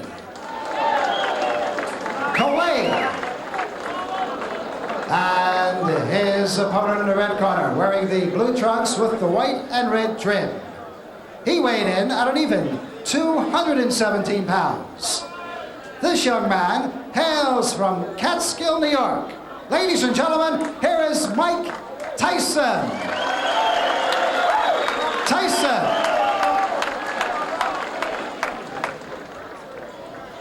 Mike, Bobby, you got your instructions in the dressing room. I want you to obey my rules at all, my commands at all times. That understood? Shake hands, give me a clean fight. Referee Ted Pick sending both boys back to their corners. A good clean fight, that is what we hope to see. Mike Tyson, undefeated in his 10th professional fight against Robert Calais, coming off a win in his last fight. And already we can see Tyson giving away height this time. We've seen him give away weight before. This time he gives away height. He's giving away weight as well, about 7 pounds to Calais. Tyson 5'10", Calais, well, a good 6'3". Left hook, good night. What a great shot. There's a mandatory 8. They keep wheeling him out. He keeps knocking him over. Well, that has got to be one of the quickest. Tyson, a little, well, almost apologetic tap on Calais's chest. Thank you very much. That's all she wrote. And this man, well, okay, look at the stats. 10 fights, 10 wins, 7 inside the first round. And this is how he did it. Measured him up. Missed with that, not with that. And really, Calais was out, as the old story goes, before he hits the canvas. Tyson, impassive. Kevin Rooney cutting the gloves off. Is it getting a bit too easy for Mike Tyson? Well, you do start to wonder maybe, don't you? There's a very fine line between building up a young fighter's confidence, which is what Customato and the camp are trying to do. There's a big difference between that and feeding him pushovers. Ladies and gentlemen, the time of this bout, 37 seconds of the first round, and a winner by a knockout for his 10th straight win in his many pro bouts, Mike Tyson. Tyson, maestro, please. Thank you very much. So, as the man said, 10 fights, 10 wins. They keep putting them in front of him. He keeps knocking them over. But as I say, 1 or 2 at ringside might start, if you look at the papers, they might start to question the caliber of the opponent that Tyson has been facing. Maybe someone a little bit more testing.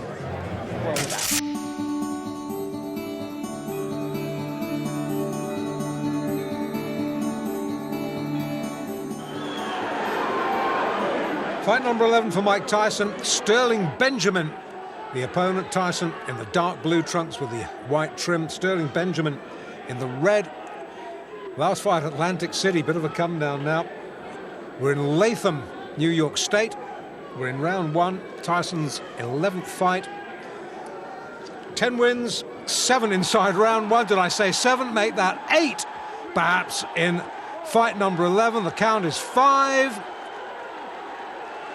And Sterling Benjamin just beats the count. On they go. Is he going to make the bell? Somehow, you know, I just kind of doubt it. There's only so much punishment anybody can take. That is the limit of Sterling Benjamin's endurance. The referee was just about to step in anyway. I was a little leery. I knew I was in there with a good fighter that went the distance with some good fighters, and I was planning on just putting the pressure on him from the beginning to the end. I planned on coming out with a jab because I watched him in the DeWitt fight, and he was countering with the right hand good. And coming in the first round, I got grazed with a right hand, and from then on, I know to slip my head and just keep coming forward. As for Benjamin, well, he was thoroughly impressed. He have a sledgehammer, man. You know, when I go down there, I feel it. He really hit hard. It's the hardest I ever been hit. It is the hardest you're ever. The hardest of my whole career, man. They keep lining him up, and Kid Catskill keeps knocking him down, and there'll be no let-up for Mike Tyson either. He goes to Houston on the 13th. He's going to fight some Texas champ, and I think the guy's Richardson is his name. I don't know anything about him. They're supposed to have a film. But again, as long as Mike can hit them, if he hits them clean, they're going to go. So Mike Tyson continues to be a very busy man, but it's getting harder and harder now to find anybody who wants anything to do with him. I mean, no fighter wants to get run over by a truck.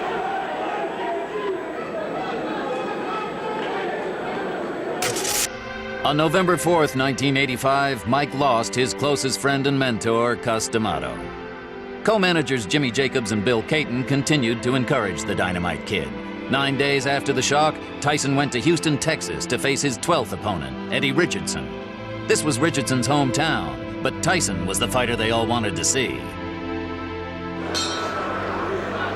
Boxing fans, let's hide the children. We're moving into the heavyweight division. This bout scheduled for 8 rounds or less. Introducing first, to my left, in the blue corner. He weighed in this morning at 212 pounds. He has a professional record of 12 wins, 2 losses, 8 of those wins coming by knockout. He's from Fort Worth, Texas, and now making his home in Tyler, Texas. How about a round of applause for Fast Eddie Richardson?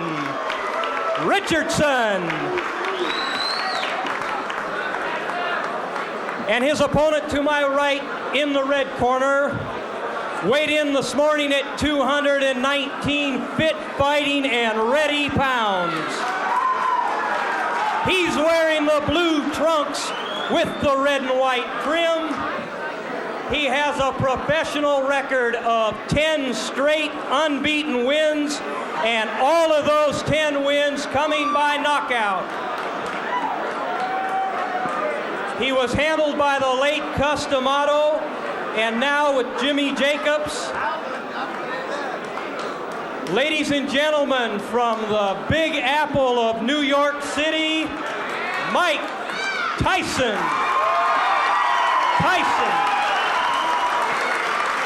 Your referee, Barry Yates. Well, as we've told you, Tyson has had 10 fights, but very few of them go past the first round, Mickey Herskowitz. Well, you're looking at a very interesting and complicated matchup. Eddie Richardson is 6'6" against Mike Tyson, who is described as 5'11", looks closer to 5'10" because of the squarishness of his build. Going to be a really fascinating contest to see how Richardson attempts to use that advantage in height and reach. Cus D'Amato, of course, right hand by Tyson.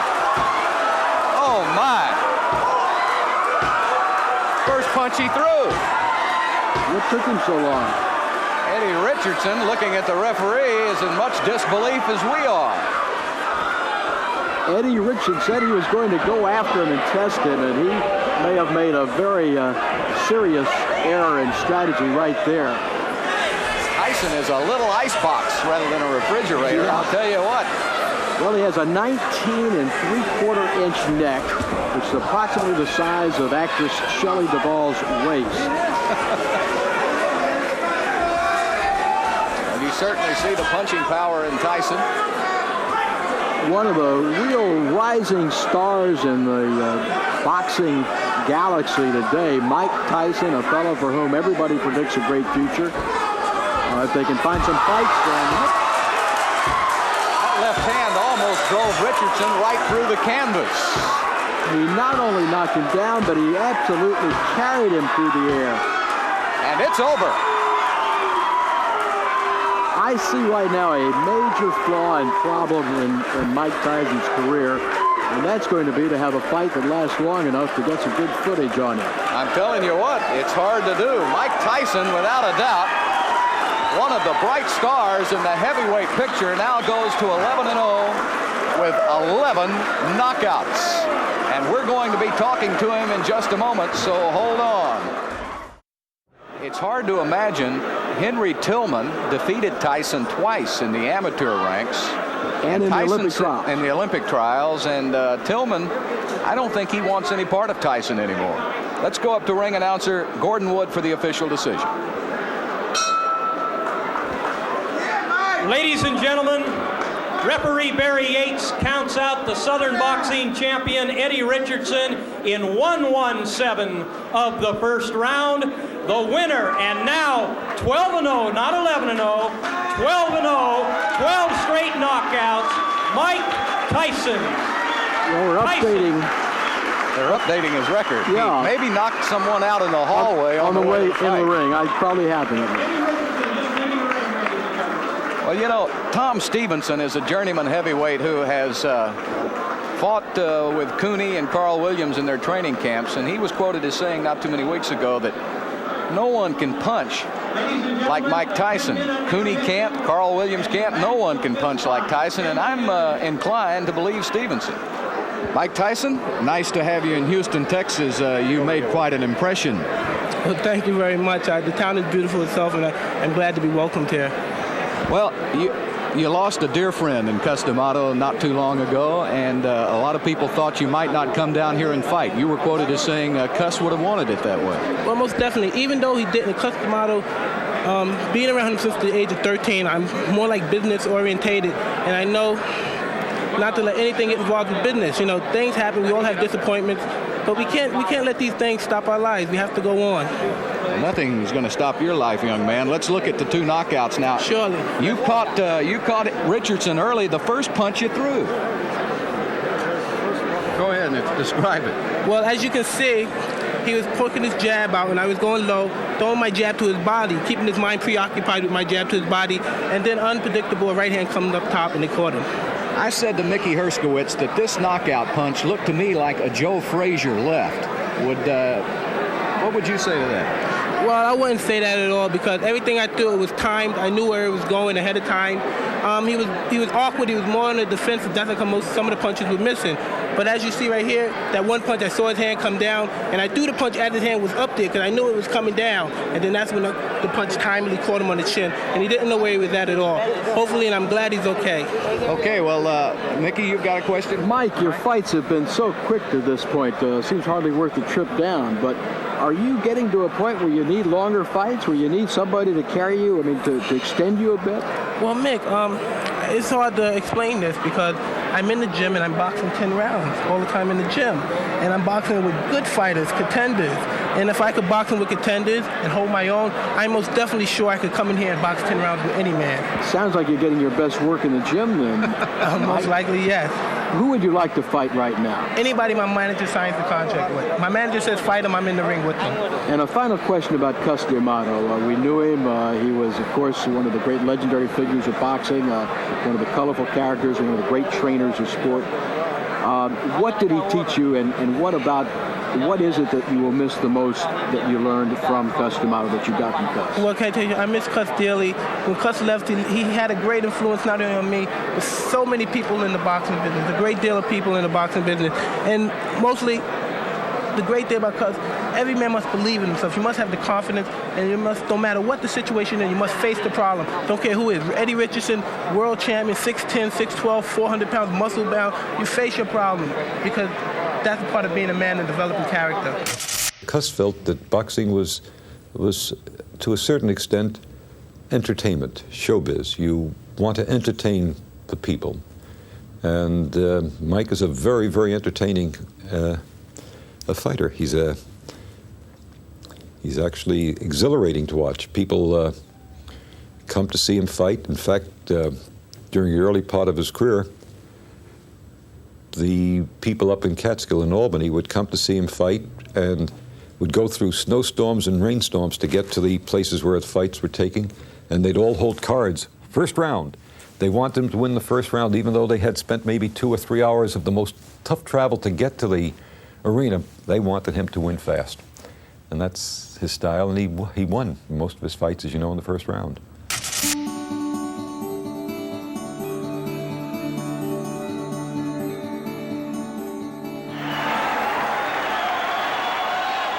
Fight number 13 for Mike Tyson. We're back in Latham. It's the same Mike Tyson. It is not the same camp. This is his second fight since the tragic death of Cus D'Amato on the 4th of November. This is the 22nd. And we're against an opponent who just might be the one to test him. In all Tyson's early fights, well, in his latter fights anyway, I've said that we really need to see a better class of opponent. And I think we might have got that tonight in the shape of Conroy Nelson, who's been in with some good fighters. Conroy Nelson, Canadian, ranked number 2 in the Canadian heavyweight scene. As I said, he's been in with some good fighters. He's fought Razor Ruddock. He lost on a disqualification to Razor Ruddock. No, I lie. He went the distance with Razor Ruddock, 10 rounds. He lost his next fight in London. I should know that. I saw it. Disqualification against Noel Corliss, the Liverpool boy, in 7 rounds in Bloomsbury. But he's been in, as I say, with some decent opposition. He's fought for the Canadian title against Trevor Berbick. Berbick stiffed him in 2. Berbick is a world-class fighter. So if anybody is going to test Mike Tyson, Conroy Nelson is just the right sort of opponent at this stage of his career. The cornerman you might have seen wearing the ring jacket of former world light heavyweight champion Matthew Saad Muhammad from a few years back. Tyson just looks awesome, doesn't he? This, as I say, fight number 13 of the previous 12. 9 have been won inside a round. In fact, I was there when he was stretched by Don Halpin, 4 rounds in his 3rd fight. So here we go then, round 1. Both boys in white. Tyson with the red trim. Nelson with the black. Nelson, as I say, has to use his height and reach to just keep Tyson at bay. Try and draw the sting for the first 2 or 3 rounds, because we know how dangerous Tyson can be early on. And Nelson on his bike early. Guard held high, peekaboo style. You don't want to let it drop. Nelson can hit. Tyson needs to be a little bit careful this fight. He's been able to get away with liberties in 1 or 2 of his early fights because he has known his opponents cannot hurt him. This is not the case in this fight. If Nelson gets an opening, Nelson can bing one in. Touchdown briefly there, thanks to body shots. The right knee just clipped the canvas. Oh, he's shaky.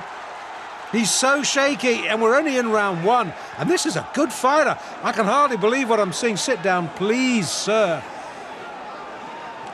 Thank you.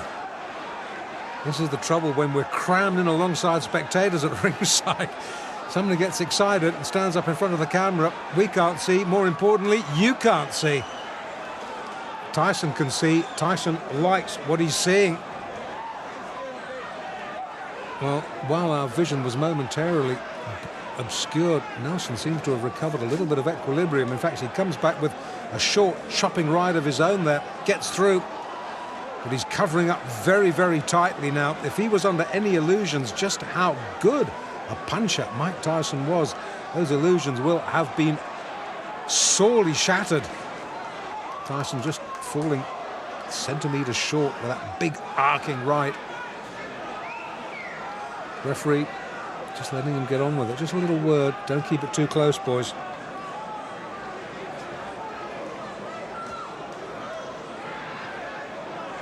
Well, Nelson, after a real alarming wobble midway through, might be getting through this first round, but he hasn't looked convincing, has he? Tries to come back with a spearing left of his own, but Tyson, left uppercut, gets through, and once again Nelson looks a little bit confused, dazed and confused. That term might have been coined for Conroy Nelson tonight. In Latham, hard to think that Tyson, I watched his pro debut, 6th of March. It's what, 22nd of November now. Boy, is he coming on, and boy, is he making an impact in the heavyweight division. Nelson hurt, needs a breather. I think that punch might have been a little bit low. The referee allowing Nelson just a moment or two to recover himself. Gets clipped with a left on the belt. And somehow, well, the ref comes over, says, just keep your punches up. Kevin Rooney tries to wave him off. The referee says, I'm in charge here.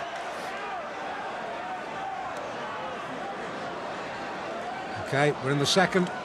And once again, it's all Tyson. And Nelson, who was in deep trouble, is in deeper trouble as the left hook, which is fast becoming a Tyson trademark, sends him down. The gum shield has been spat out. Nelson says, that's it, thank you very much. I think discretion, the better part of valor there. Conroy Nelson spat the gum shield out, walked back to his corner. Well, fight number 13, unlucky 13, I don't think so. 13 fights, 13 wins. At least Nelson got him into the second round. Tyson now observing the post-fight niceties. I thought Conroy Nelson, well, in fact, I wasn't the only one who thought Conroy Nelson would stretch him, and he did, into round 2. Took Tyson all of 3 minutes and 30 seconds to dispose of the second-ranked Canadian heavyweight, Conroy Nelson. Now, the only reason Conroy didn't get himself a one-way ticket to Palookasville in the first round is that he spent most of his time covering up, while Tyson delivered one wicked body shot after another. I mean, you could hear those punches clear out to the parking lot. I couldn't figure out whether Nelson was there to fight or to give a lesson in survival tactics. Anyway, Tyson finally got to him in the second, setting him up with a sweet overhand right, then taking him out with a vicious left hand. Referee counted him out at 30 seconds of the round. Very good fighter, experienced fighter, within good fighters. But a friend of mine from Canada called Davey Hilton was telling me about him and about the clutch he tried to hold one time. But he surprised me because he wasn't trying to hold, he was fighting. I'm going to tell you something. I think he was here to pick up a paycheck. The first round, all he did was cover up. Well, maybe he was a little leery about the puncher power. But again, that's you saying because you're not fighting. He took some good shots, but anybody else, they would have quit. Yeah. That right left was devastating. Thank you very much, sir. So now Mike Tyson is 13-0, all of his victories coming by knockout, and no bout has gone past the 4th round. So you gotta wonder, when's the KO kid gonna move up in class? If everything goes the way it's been going, I'd put Mike in the ring in about June or July against somebody in the top 10. But you must remember, once you break into the top 10, you can't go backwards. You can't beat somebody in the top 10 and go back and fight 8-round fights. Jim, nobody's looking for Mike to go backwards. No, the sooner he moves against some real class, the better. I mean, this kid doesn't come to box, he comes to terminate. Tyson's rare talent had grabbed the attention of the boxing world and was drawing in the crowds. Yet at this stage, not one of his fights had been televised nationally across the U.S. More of Mike's early fights coming up in the next Tyson Raw and Uncut. Mike Tyson! I believe he will be the youngest heavyweight champion of all time.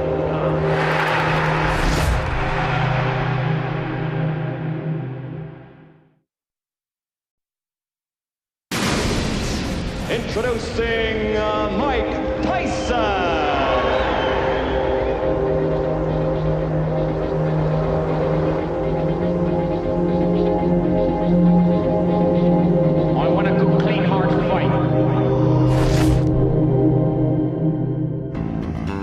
just 10 months into Mike Tyson's professional career, and his record stood at 13 knockout wins. The recent death of Cus D'Amato, Mike's legal guardian, mentor, and closest friend, didn't seem to affect his performance in the ring. Tyson continued to win over the crowds and leave the commentators in awe. Fight number 14 was against Sammy Scaff, a journeyman fighter who at 6'5" towered over Tyson's 5'11" frame.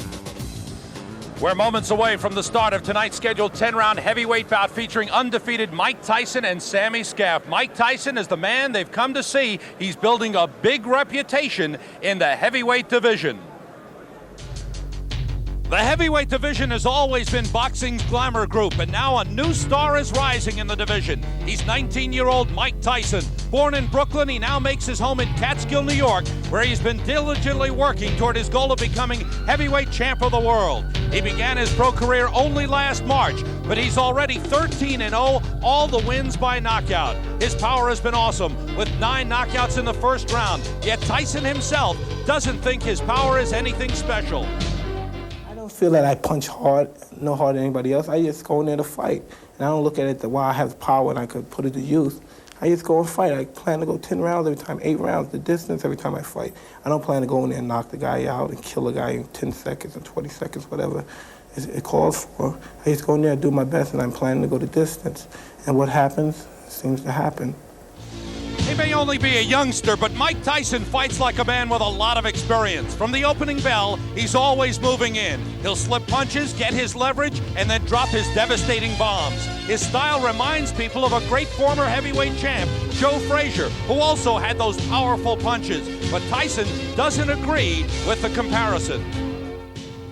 People, they don't know really basically what they're talking about. Only thing they see is 2 heavyweights approximately the same size, and they were both aggressive. But there's things I do that I never see Joe Frazier doing. The things he do, I have no comparison with. Maybe I fight and people look and they say, wow, he looks like this guy. But in my mind, I never think I want to fight like him. I'll be like him. I never looked at anyone as a role model. I don't know, maybe you could say I'm stubborn or egotistic, but the way I come from, I think that it's weak to look up to someone else and say, he's my idol and I want to be like him. But there is someone Mike Tyson has looked up to for several years. The man who rescued him from the streets, straightened out his life, and taught him everything about boxing. The late Cus D'Amato. D'Amato harnessed Tyson's raw power and honed his skills. But there was more to their relationship than just boxing, as Mike Tyson explains. When you think of my career as a boxer, it's not even a tenth of what Cus D'Amato meant to me or to all other people that he influenced.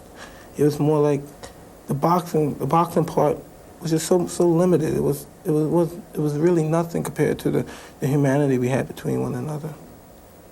He was my father. He was my father, and there's nothing else I could tell you. He loved me. I loved him. You know, the man lived a long life, 77 years, longer than probably that I'll live.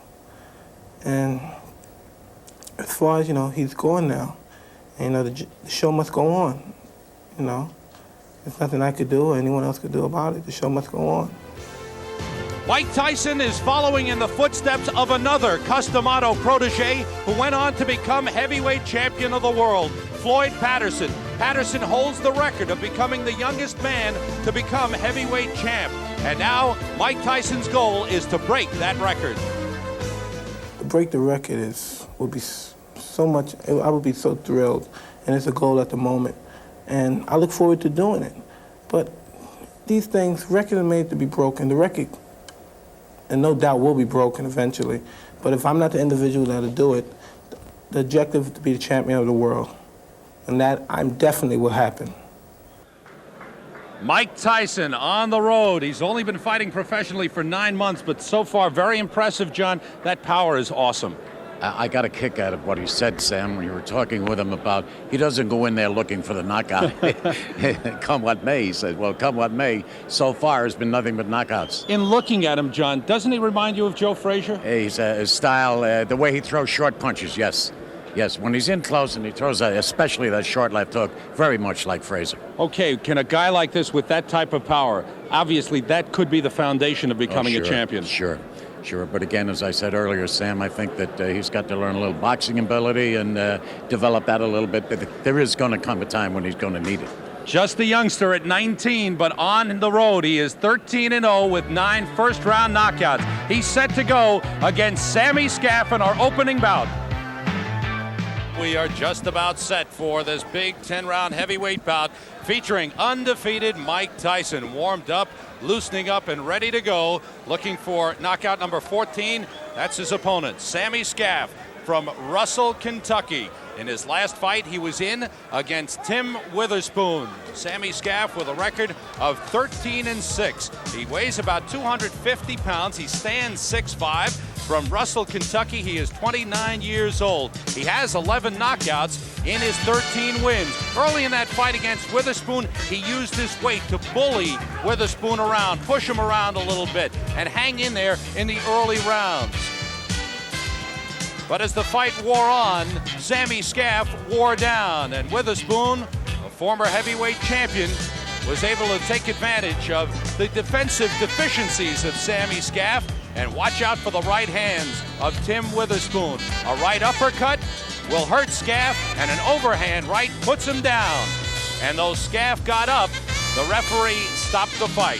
Sammy Scaff, the big man, in against Mike Tyson tonight. We are set for the introductions to the opening bout. Let's go to ring announcer Marvin Goldberg. Good evening, boxing fans. Welcome to the Felt Farm of Madison Square Garden. The officials were assigned by the New York State Athletic Commission, Chairman Jose Torres. The timekeeper, Freddie Abatiello. The judges, Billy Graham, Bernie Freakin, and Eva Shane. Referee for the first bout, Fred Usey. This bout, 10 rounds in the blue corner from Raceland, Kentucky, wearing black and green trunks, weighing 250 pounds, with a record of 13-6, 11 by KOs, Slammin' Sammy Scaff.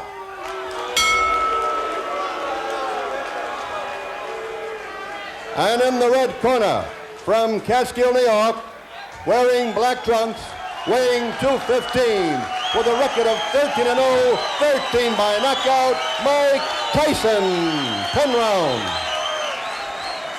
Kevin Rooney in his corner. Joins Mike Tyson in the center of the ring. Fred Usey with the instructions. In the unlikelihood that this goes the distance, the judges will score. 3 judges at ringside score the fight. Judges are Billy Graham, Bernie Friedkin, and Eva Shane. Now look at the height difference, at least 6 inches. What does Tyson have to do to get inside? You know what that means to Tyson? That means that he has in front of him a very large target. Okay. Scheduled for 10, but don't go away.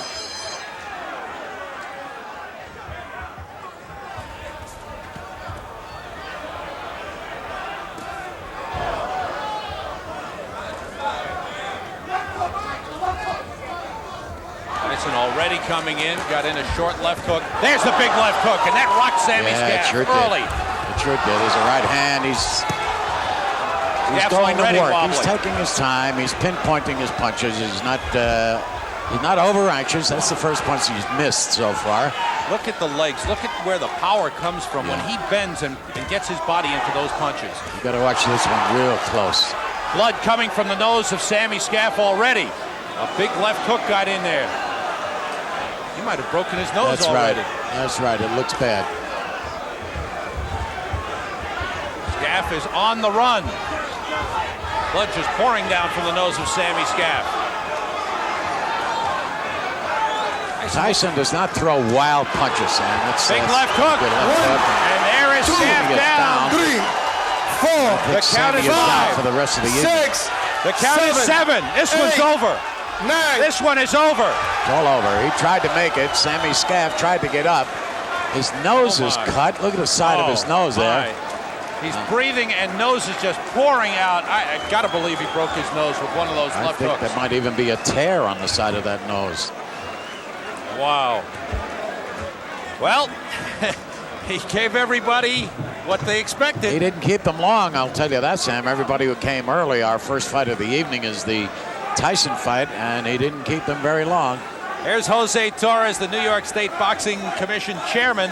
And another Customato protege, and certainly there's got to be some strong feeling inside from Jose Torres about the performance of Mike Tyson. Mike Tyson, very calm and showing some concern, going over to the corner of Sammy Scaff to make sure he's okay and asking the doctor if he's okay. But watch the power, watch the left hook rock Sammy Scaff here.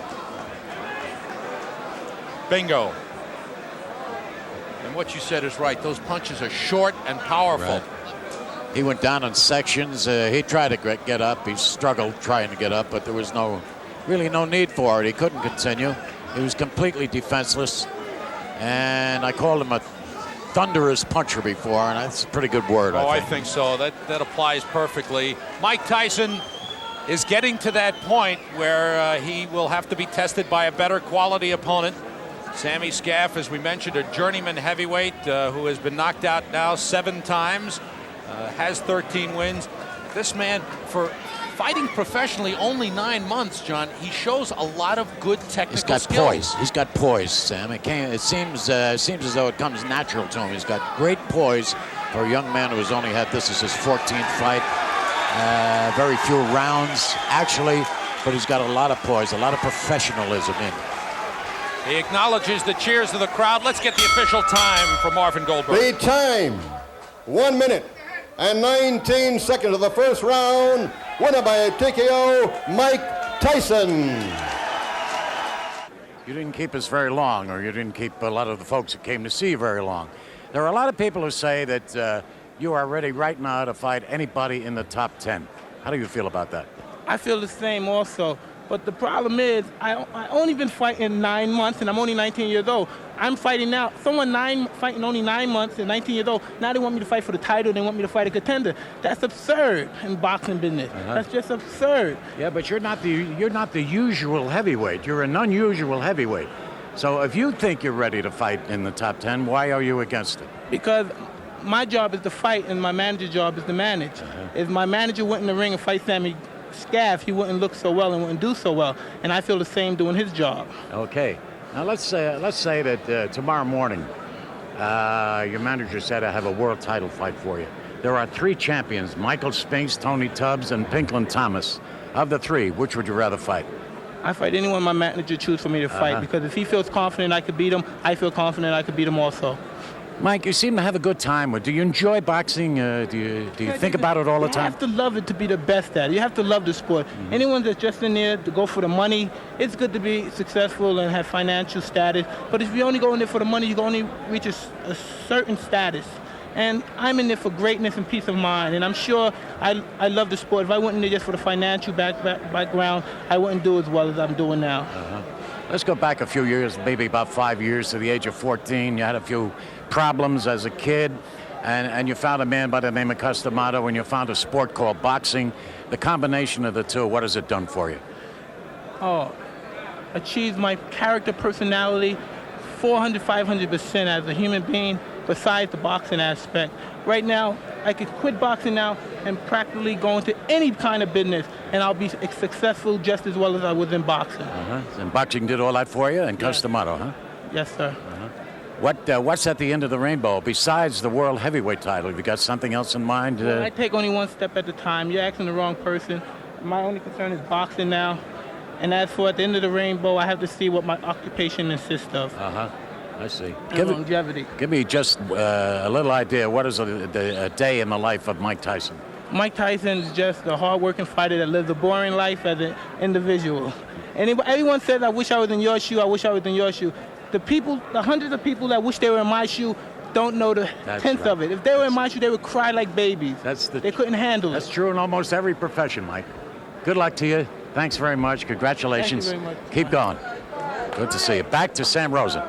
Thank you, John. Well, maybe he doesn't live an exciting life outside the ring, but inside it's full of excitement. Mike Tyson, another first-round knockout at 1:19 of the first round. He stopped Sammy Scaff, and Tyson is now 14-0.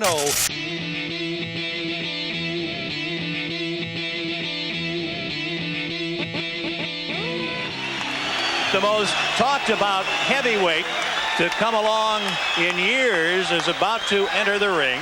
He is undefeated. His name is Mike Tyson, and he is very much a local favorite here in the Tri-City area of New York State. He is from the Albany, Troy, Schenectady area. He has not truly been tested in the ring yet, but he is 14-0, 14 knockouts. He'll be challenged by Mark Young, 12-4-1, and this should be something. Let's go now back to our ring announcer, Paul LaFleur.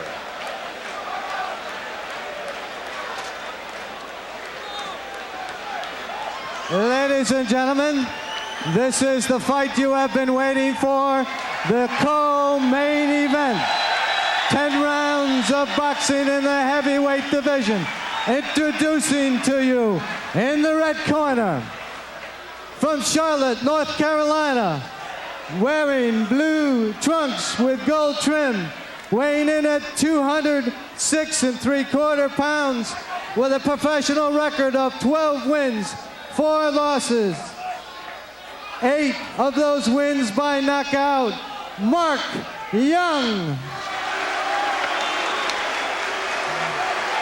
And in the blue corner,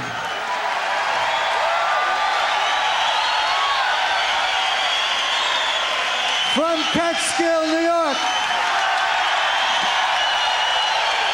wearing black trunks, weighing in at 219 pounds, with a professional record of 14 wins, no losses, all wins by knockout, Mike Tyson.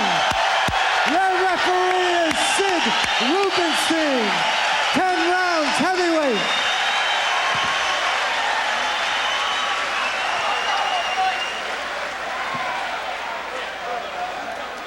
The fighters getting their instructions. There again you see the records. Mike Tyson from nearby Catskill, undefeated.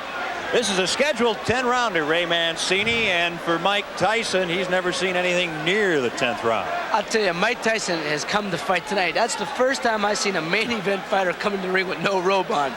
He says, I'm ready to go. Let's just do it. Well, he has said go to his opponents early in all of his 14 fights. Right. If you blink in the first round, you'll probably miss a Mike Tyson fight. He's a young, strong guy. He jumps right on his opponents. And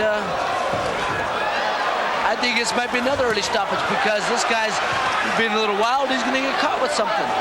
Mark Young out of Charlotte, North Carolina, comes out swinging. That jab pushed him back. Oh, this guy is like a ball of granite. Awesome is an overused word in the 1980s, but Mike Tyson is absolutely awesome. Just sit back and watch, but don't blink because you could miss it. A low right from Young.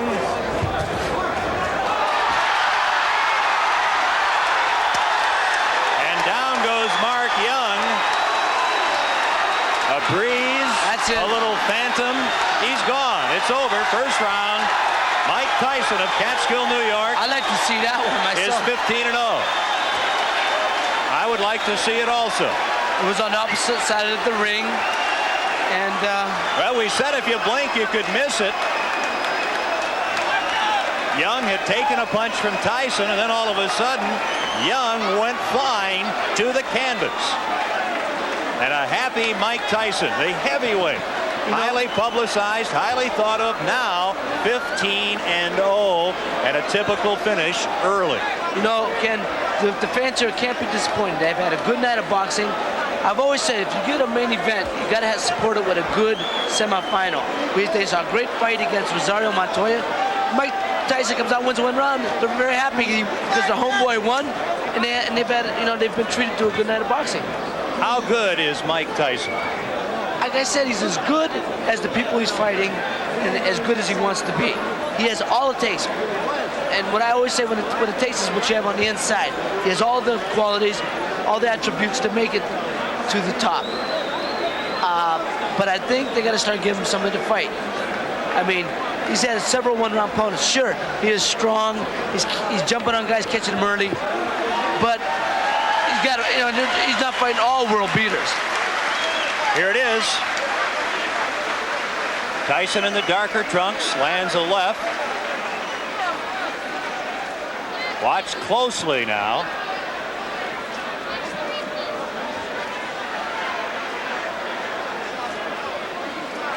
can see he's hurting them with them jolting uppercuts. But I just still don't know what hit him. There will be a Tyson shot that hits him. Then they separate. The knockout coming in round 1 of this heavyweight fight. There it was. The winner is Mike Tyson. The local favorite gives a show, and let's go back to the ring. 50 seconds of the first round. Mike Tyson.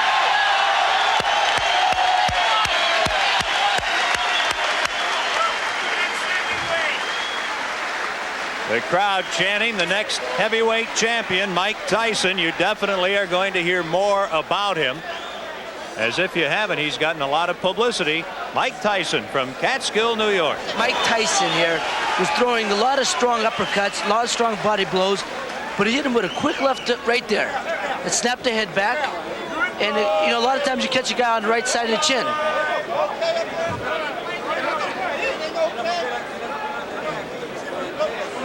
And money work, and I was a little bit not really. I expected him to come out because I was watching him in the weigh-in and the way he was looking at me, and I felt the intensity of his personality, and then he just came out to fight, and I was ready to come in here and fight with him and stay body to body with him for 10 rounds. Well, it was a scheduled 10-rounder, Mike Tyson. You win it at 50 seconds of the first round. You've not gotten past the second round in any of your fights, have you? Well, yes, I went 4 rounds in one fight here in Albany also, but I have no doubt in my mind I could go 10 or 15 rounds. I have no worry. I'm never worried. Well, that's good. You train hard. Your future. Everyone around, at least the United States, talking about you is certainly a potential heavyweight champ. You've got 15 fights in now. Are you concerned that you haven't had a long fight, a tough challenger? No, I'm not. Everyone thought this guy came to fight. He wasn't intimidated of my reputation or my name or if I can knock out somebody. He came to fight and came to make a name for himself. And those are the people that you have to watch out for because they're dangerous and they're desperate. But they don't know. They think because I have a lot of glamour and a lot of prestige, I'm hungry too, and I want it all. And what's in the immediate future for Mike Tyson? Well, you have to talk to my managers about that. At the particular moment, I'm just training, and I'm prepared for every fight. I think I have a fight next week here also in Albany, and I'm very glad and happy to fight. And a heavyweight championship, how far away? In the future, but I couldn't predict it. I have managers, and as you know, you have to talk to them because they arrange business, and that's not my field. You're a boxer, right? Yes, sir. How about the home crowd? They were really behind you. Oh, yeah, I loved it. It was great. And I love to fight here all the time if I can. But, business is business. Sometimes you're a popular demand some other places, and I'm fortunate to be that. You have the big knockout punch. You're the big heavy hitter. Yet you have a lot of finesse for a heavyweight. Give us a little of the background, how it's all developed. Well, I had a great teacher in Customato who smoothed the rough edges out and everything. And besides the point, I always had good character. And it's just the way I am. You patting yourself after anyone? No one at all. I'm Mike Tyson. There's no one like me. They're always going to compare you against the great heavyweight champs, not necessarily a direct comparison, but nowadays, when they talked about heavyweights, they say, will there ever be another Muhammad Ali? Well, I'm not interested at that moment. I'm just interested in making a name for Mike Tyson at the moment. I don't dwell on the heavyweight champions of the past, which they are. They're the yardstick to my success. I have to measure to them. The great champions that's up in heaven right now watching me, they're probably saying, that's another good one for Mike. Mike, you did a fine job tonight. Keep up the good work, and we'll look for you in another fight soon. Thank you very much, Ken. Mike Tyson began his professional career in March 1985, and at the end of the year, he had fought 15 times. Tyson had stopped them all in 22 rounds, 11 in the first round. Word was out. Mike Tyson had arrived. A new challenge for the 19-year-old in the next episode of Tyson, Raw and Uncut. Mike Tyson! I believe he will be the youngest heavyweight champion of all time.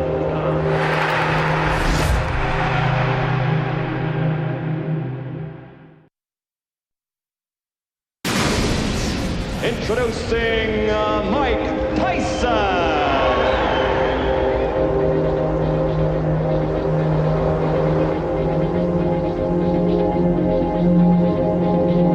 I want a good, clean, hard fight. 1985 was an astonishing year for Mike Tyson. In his first 10 months as a professional fighter, he had coasted through 15 fights, winning all by knockout. The boxing world was hooked. Fight number 16 was against Dave Jaco, a fighter with a respectable record. You know, I've said this before, but, well, here's another person who could stretch Mike Tyson. David Jaco, the white fighter in the dark blue trunks, mixed it with the best. Tony Tucker, Pierre Kutzer. He's knocked out Razor Ruddock. Can't fault this quality of opponent for Mike Tyson. This guy, 19 wins, 15 inside the distance. He can punch, he's durable, he's got height, he's got reach. What can Tyson do?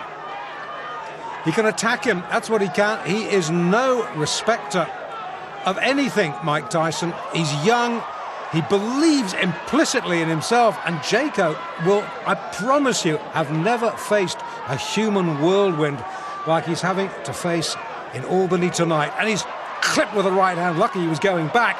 Wasn't then. Left hand. How many times have we seen that? How many times have I said, Tyson, left hook, down?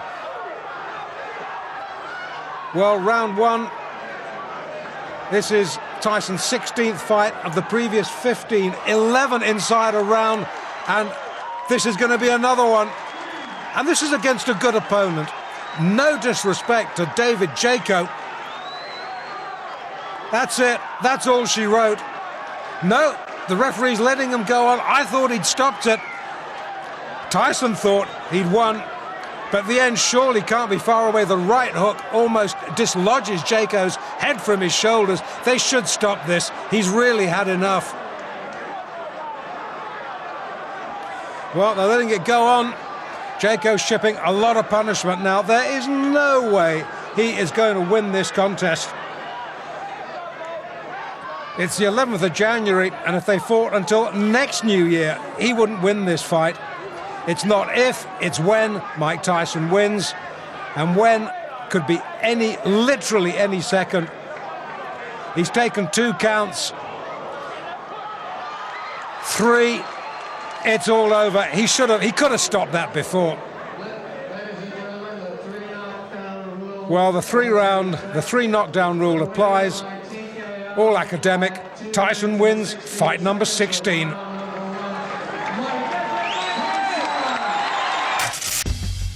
Next on Tyson's list was unknown 31-year-old Mike Jamison, whose 236 pounds and 6'4" frame towered over Tyson. People expected a short fight, but Jamison's bear-like stature and fighting experience proved to be a serious challenge for the Dynamite Kid.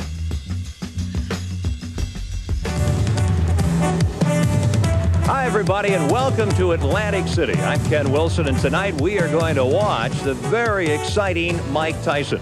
And with us, our boxing analyst, the man who knows this game inside and out, Murray Sutherland, who is the reigning USBA super middleweight champion. And Murray, as we get ready for this big fight, there are many who are predicting that Mike Tyson will be the next heavyweight champion. Yes, that's true. Mike is a ray of sunshine coming to the heavyweight division, in a division which is sadly lacking exciting opponents. There's a great need for someone with the explosive punching power that Mike possesses to bring back some of that excitement that's been missing in the division for a long, long time, since the days of George Foreman and Joe Frazier and guys like Sonny Liston. So hopefully Mike just might be that person. We'll just have to wait and see. And as much as the 11-month career of Mike Tyson reads like a brilliant storybook, the career of his challenger, 31-year-old Mike Jamison, is virtually unpublished. In fact, Jamison's career has basically been with fights out in California. Murray, I wonder, does he really even have a chance of surviving an early round here tonight? I really don't see the fight going too long, Ken. I think the main thing is Tyson has accepted this fight in preparation for his next big fight, which is, I think, already signed against Carroll the Truth Williams. And as you know, Carroll Williams went 15 rounds with the ex-heavyweight champion Larry Holmes, so that will be his first major test. The heavyweights are ready. 12 of Mike Tyson's 16 fights have ended in the first round. Let's go to our ring announcer, Ed Darien. From the Trump Casino Hotel here in the boxing capital of the world of Atlantic City, New Jersey, HBA, Josephine Abercrombie, and Jeff Levine Promoters, and Ron Katz Matchmaker, in association with Anheuser-Busch and the Trump Casino Hotel, proudly present Friday Night Ringside. Is approved and sanctioned by the New Jersey State Athletic Commission, the Honorable Larry Hazard, Acting Commissioner, Nick D. Balistreri, Deputy Commissioner. The Chief Physician in attendance at ringside this evening is Dr. Stanley P. Rogers, along with his fine colleague, Dr. Ronald Wood. The judges, Phil Newman, John Stewart, and Tommy Kazmarek. Counting for the knockdown seconds, alternate referee Joe O'Neill. The timekeeper to bell is Lindsay Tucker. In the ring at this time, the man in charge of the scheduled 8-round heavyweight bout, referee Joe Cortez. And now, boxing fans, introducing the principals. First, in the blue corner, wearing the green trunks with the white trim. He tipped in at 236 1/4 pounds. This gentleman has 17 wins, 9 losses with 8 knockouts. All the way from San Jose, California. Boxing fans, here is Irish Michael Jameson. And his opponent in the red corner, wearing the solid black trunks. He weighed in at an even 215 pounds. This young man is undefeated in 16 professional bouts with 16 straight knockouts. From Catskill, New York, ladies and gentlemen, here is Mike Tyson.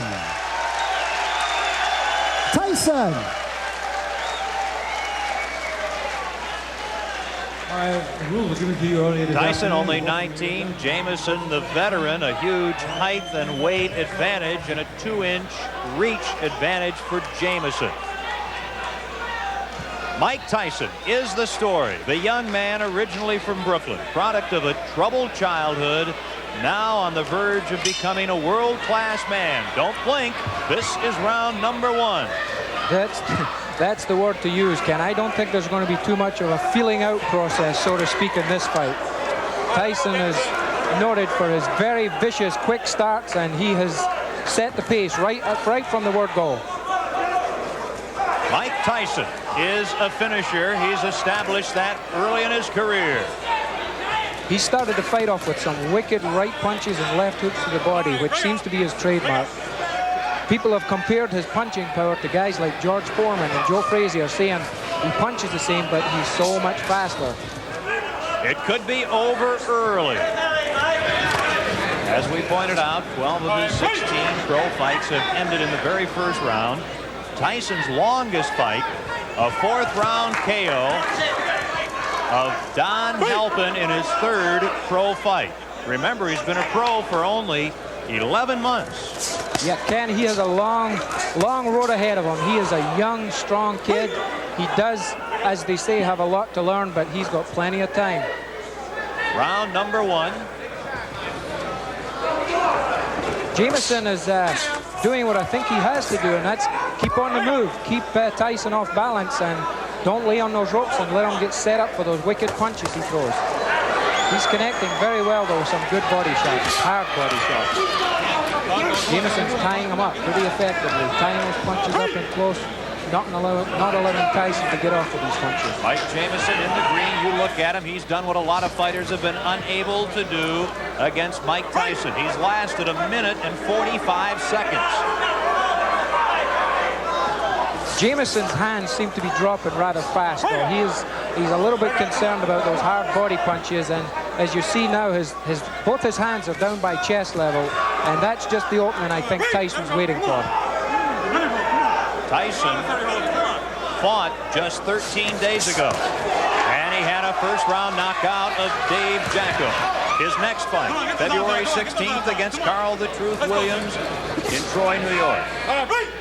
And that really will be the first big test for Mike Tyson. This is the first round. He's trying to finish off Mike Jameson. Tyson connected with a good right hand there, and he immediately come back with a good left hook to the body. That's a very good sign that this young fighter is learning what his trainers are telling him. Don't go head hunting. When you connect with that head punch, go right to the body.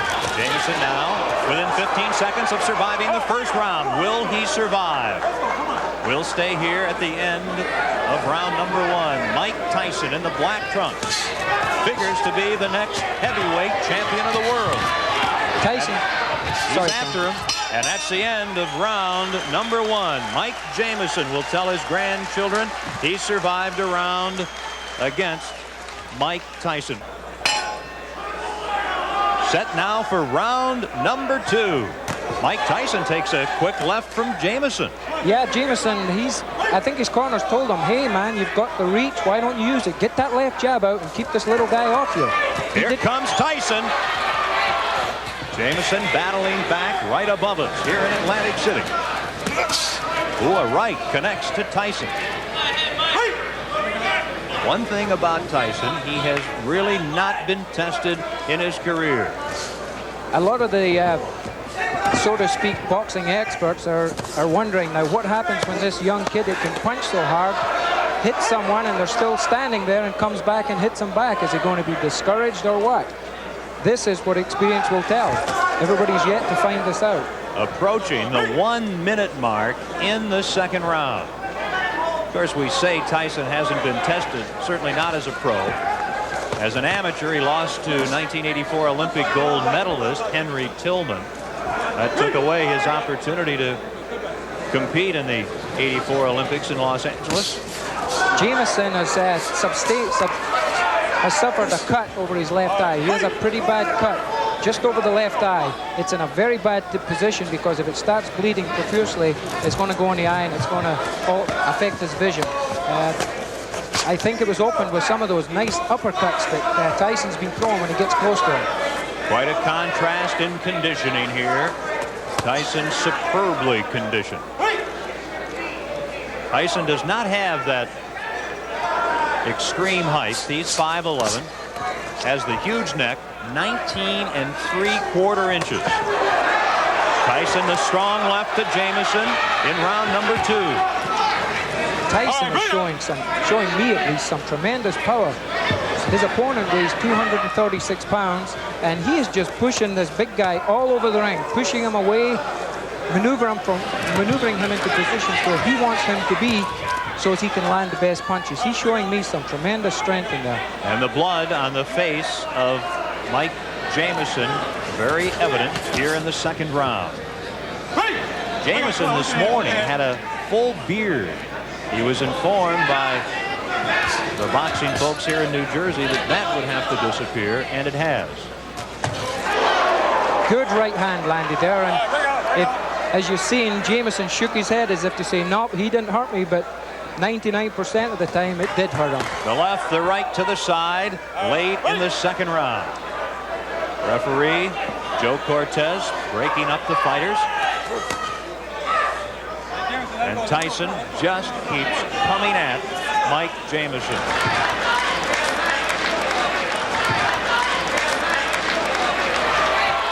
Mike Jamison comes out swinging against Mike Tyson. The third round. Tyson, as a pro, has rarely seen the third round. I think Mike Tyson doesn't know the words back up. He has not taken one backward step in this fight. He has been continually pushing forward, pushing the fight, setting his type of pace.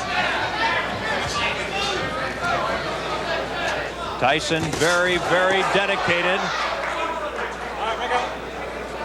Vicious right hand just landed there from Mike Tyson. Jamison grabbed him, held on to him, cleaved his head a little bit.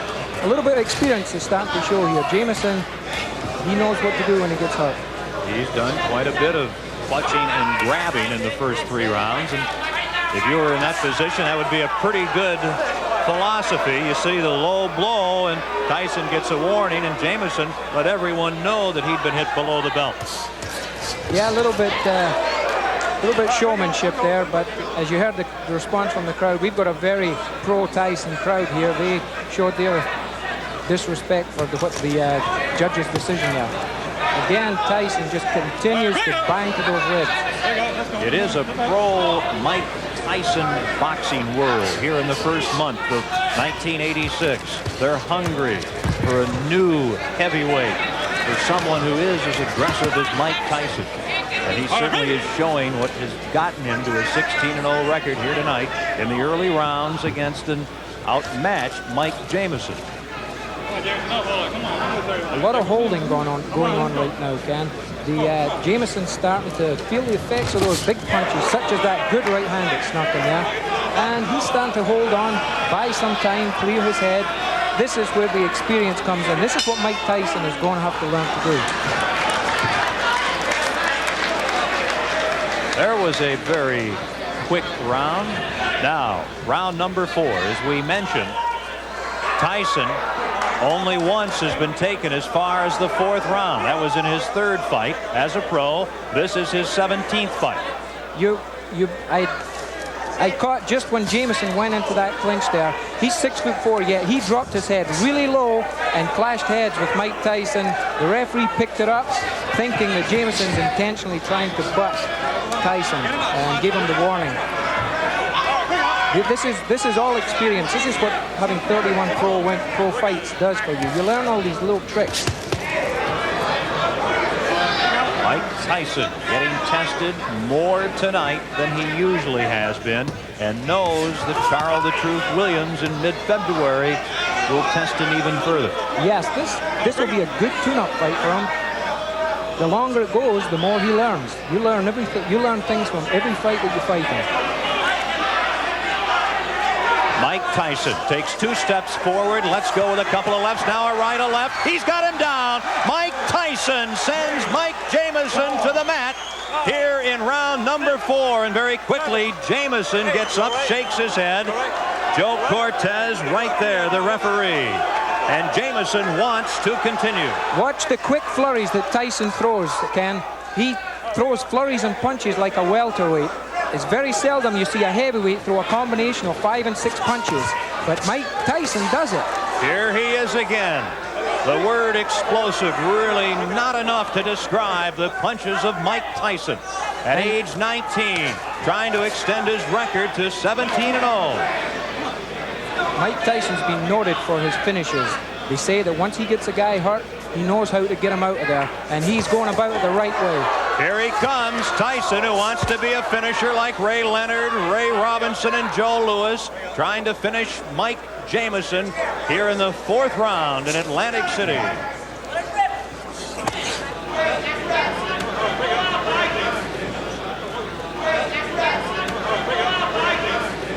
And if there is a round 5, that'll be an extremely unique position for young Mike Tyson. Mike Tyson landed an explosive left hook there as he jumped in. I really don't know what's keeping Jamison on his feet. He's just one tough customer. The last half minute of the 4th round. Don Halpin took Tyson into the 4th round before he was KO'd in Tyson's 3rd pro fight. Now, Jamison trying to extend Tyson to the 5th round here tonight.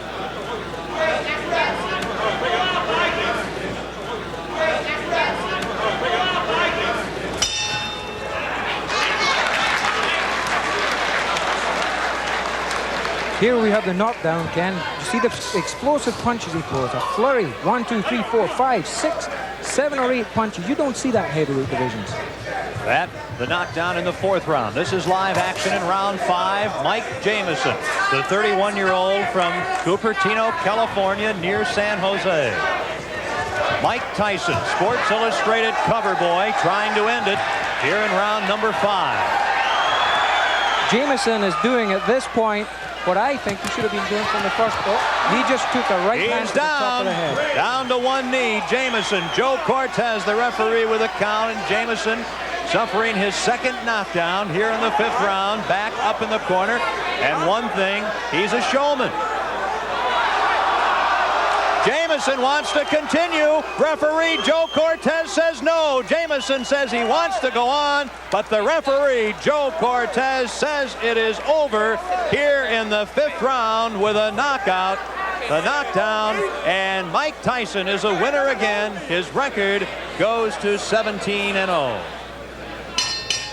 Ladies and gentlemen, referee Joe Cortez stops this bout at 46 seconds of the 5th round, and a winner by a TKO for his 17th straight win in as many pro bouts, Mike Tyson.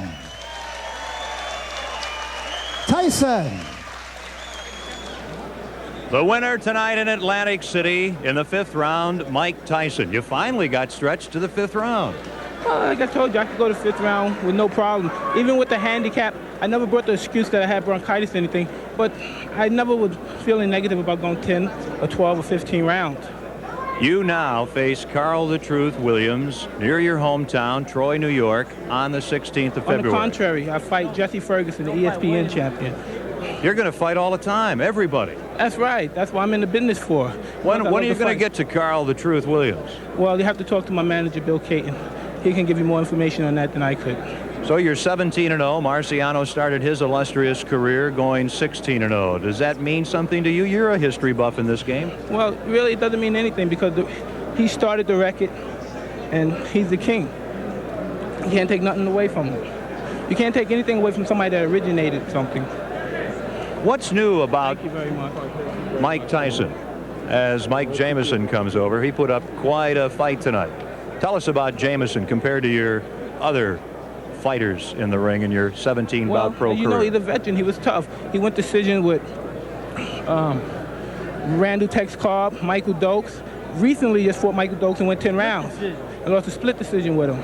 And I came up here, and he did his best. He was holding a little bit, made the fights, to my opinion, lackluster, very little. But I knew in due time we had 10 long rounds, and eventually I would catch him. Mike, the boxing world clearly excited about you. In your mind, what's new and different about Mike Tyson? What do you bring to this game? I couldn't tell you, you know. I just come in here, I do my best, and gain the respect from everyone. And that's all I can do. I can do my best. And people appreciate it with the best that I do. And I guess that tells its own story. You mentioned bronchitis. Yeah, I have bronchitis, but there's nothing to explain about. This is a business. Plus, I love to fight. And I can't hold any explain. Fighters won titles with broken arms, one eye, and I can't complain about a little bronchitis. You look good. Congratulations. Thank you very much. Let's go now and look again at the 5th and final round of Mike Tyson's victory tonight.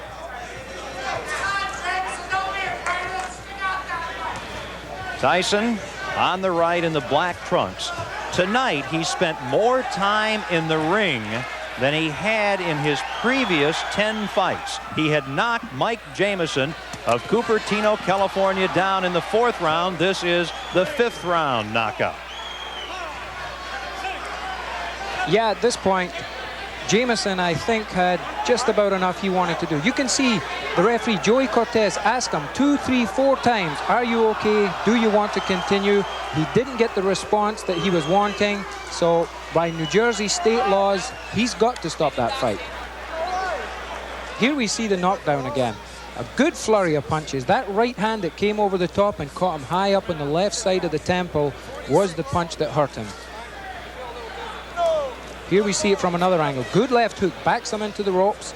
Jamison covers up pretty well, but Tyson seems to throw those fast flurries that you see in lower weight divisions, and that's what really took the toll. Mike Tyson a winner, and now the question is, how many big fights will he have in the future and really have some challenges? Only time will tell. Tyson's path of destruction left the boxing world in awe, and the crowds crying out for more. His next scheduled fight would be his first nationally televised and his greatest challenge to date. Nowhere to hide on the next Tyson Raw and Uncut. Mike Tyson! I believe he will be the youngest heavyweight champion of all time.